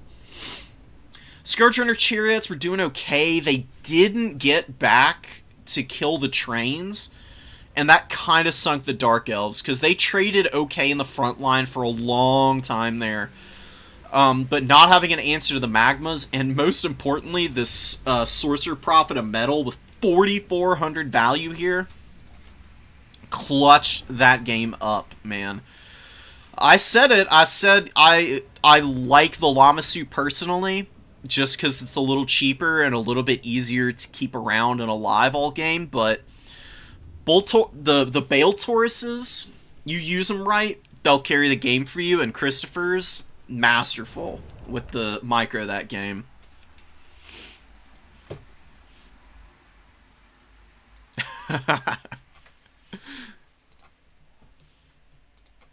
Oh my god.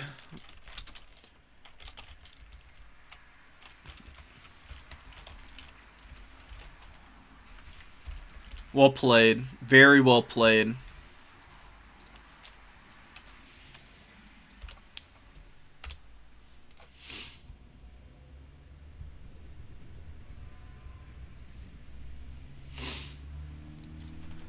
Let me go congratulate Mr. Mushroom real quick. Definitely a really well played game, and was doing damn good for a long time there in that match. Just kind of ran out of steam there at the end. Losing all those infantry, so the cannons, is kind of what did him in.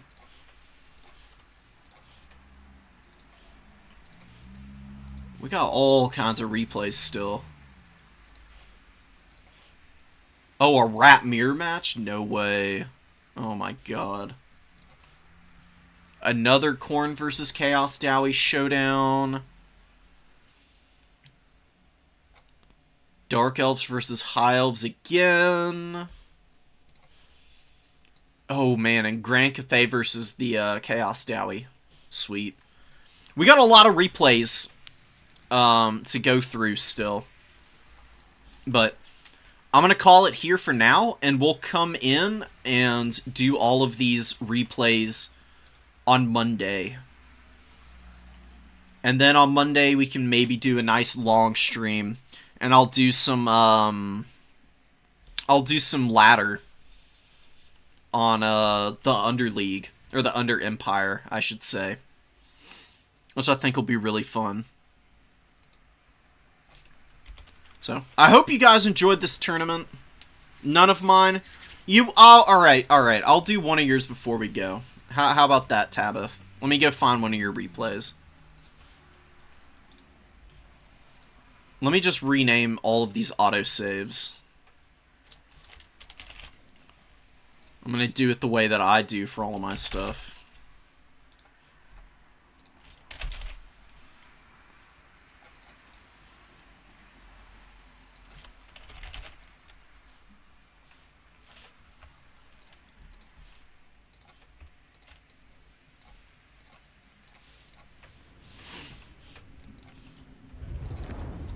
No, Tabith, you were asking like you wanted me to.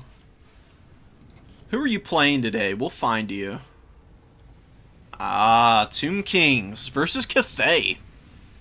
Oh, wow, it's a showdown between Tabith and Despoiler here. Oh my god.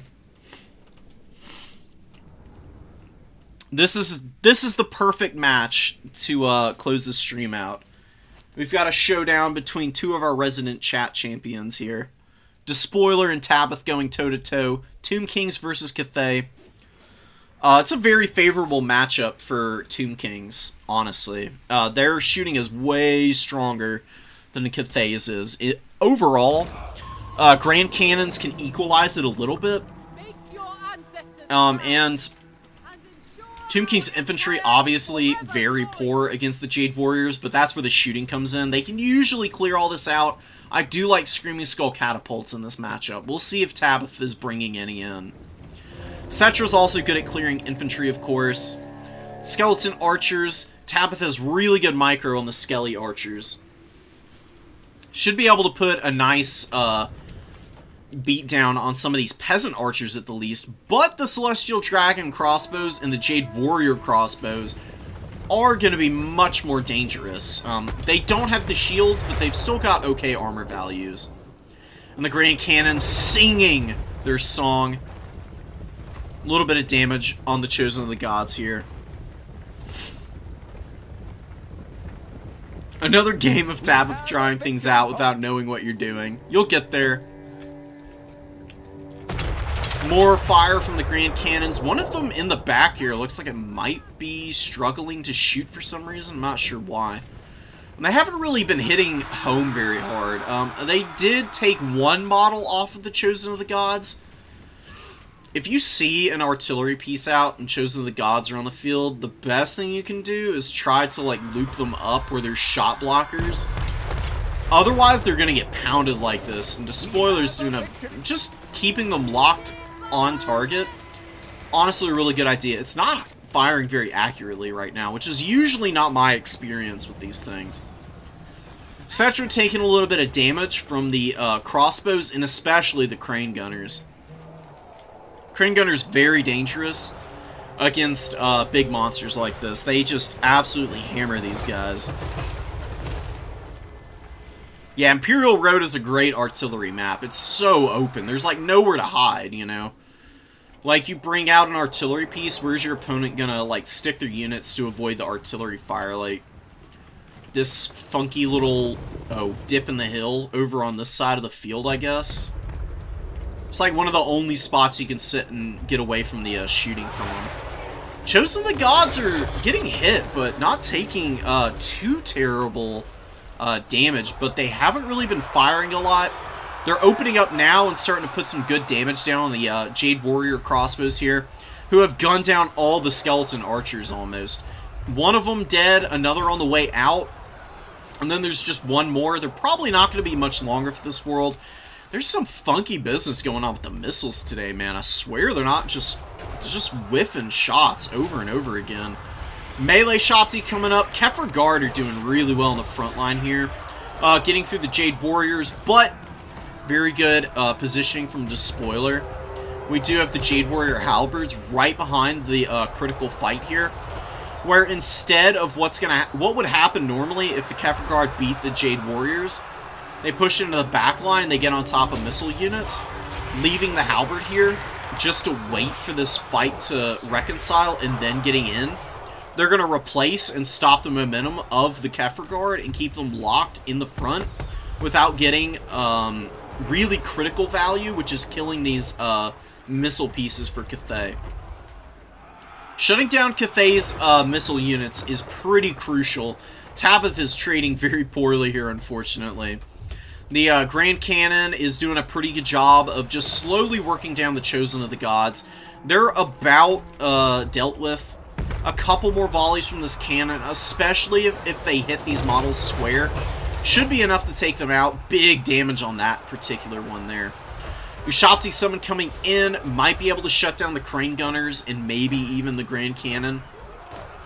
Need to get them moving a little off Now they are going to be piling in. Looks like they're going to go after the cannon. Chosen of the Gods get charged down by Jade Lancers through the formation. Really nice job by Despoiler getting on top of those things and shutting them down. And Cetra has just been getting gunned down by these Crane Gunners, man. They've gotten good value on them up to this point. A beautiful Dragon Breath on the Kefir Guard, wearing them out slowly but surely.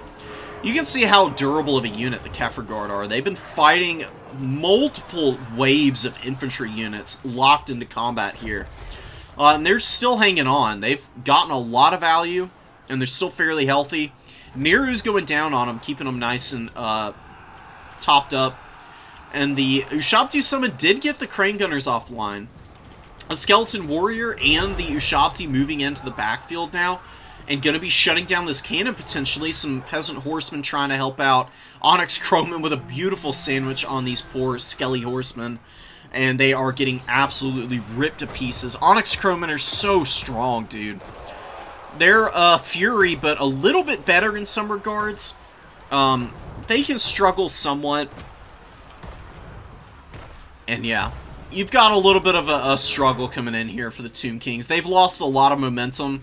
And bringing out waves of infantry when you're down this bad in value, especially against a ranged faction, usually is not going to be the way to get back into any of these matches, because they're going to keep bringing up infantry and stuffing back your units, and then the missiles are just going to keep pincushioning you. You can see the crossbows have gotten some fat value, and the Celestial Dragon crossbows with 1200, and they're wrecking Cetra. Cetra sitting here a little too long, although it's kind of hard to get him anywhere where he's not going to keep getting shot at right now, and down goes the Imperishable One, being taken down, dying ignominiously in the desert as the Cathay forces keep open the vital trade routes to their far-flung empire, and the Tomb King's incursion looking like it's being crushed right now. Very unfortunate.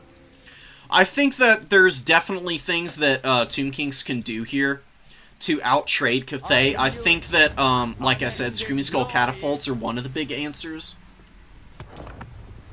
Another underrated one that I don't see a lot of people bring or even really acknowledge as being useful in any meaningful way.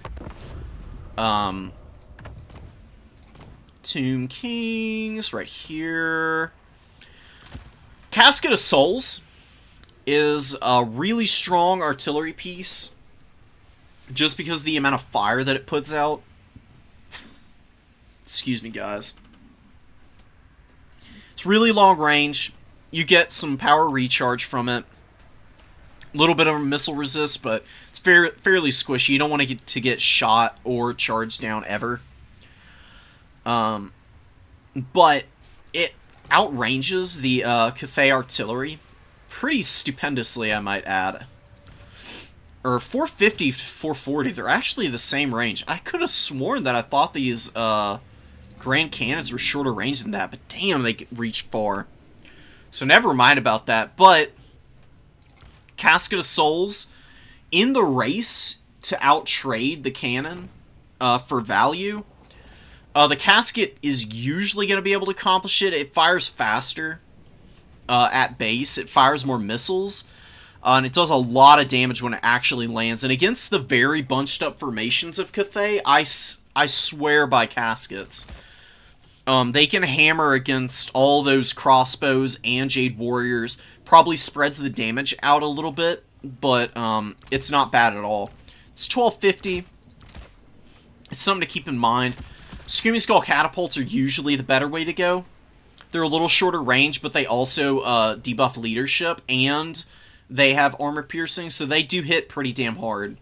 Over the course of a long game, double Screaming Skull against Cathay is going to put a lot of pressure on the Cathayans to advance and try to either shut these things down or just to outtrade your infantry and get your other missiles offline.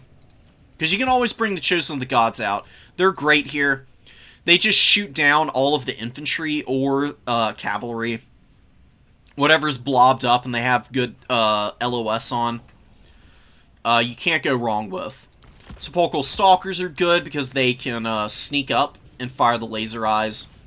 And they can pull back out of combat and stay hidden from the cannons. So I think they're also really strong here. And in fact might be better as an opener than the Chosen of the Gods. Because then you've got some close-in support against cavalry and shooting into the back line a little. And if the cannon turns its attention, then you just pull these guys back and let them go back into hiding. Which is going to be really strong for you and be pretty nice. Melee Shopti are another tool you need against Cathay. Because they have so many Jade Warriors, having a couple Melee Shopti or even just one to grind against the Jade Warriors is really nice, man.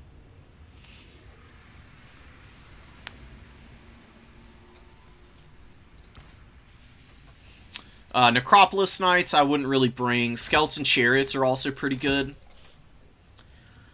It is Tomb King's favored, but it's not easy for the Tomb Kings because it is a missile trade, and missile trades go to whoever has the better focus fire. And in that last match, it was definitely Cathay. So Despoiler got a very well-deserved win there, locking in and just making sure that all the big scary Tomb King stuff wasn't really able to value trade effectively, just either by shooting it down or piling into combat and getting good focus fire onto the squishier elements of the army.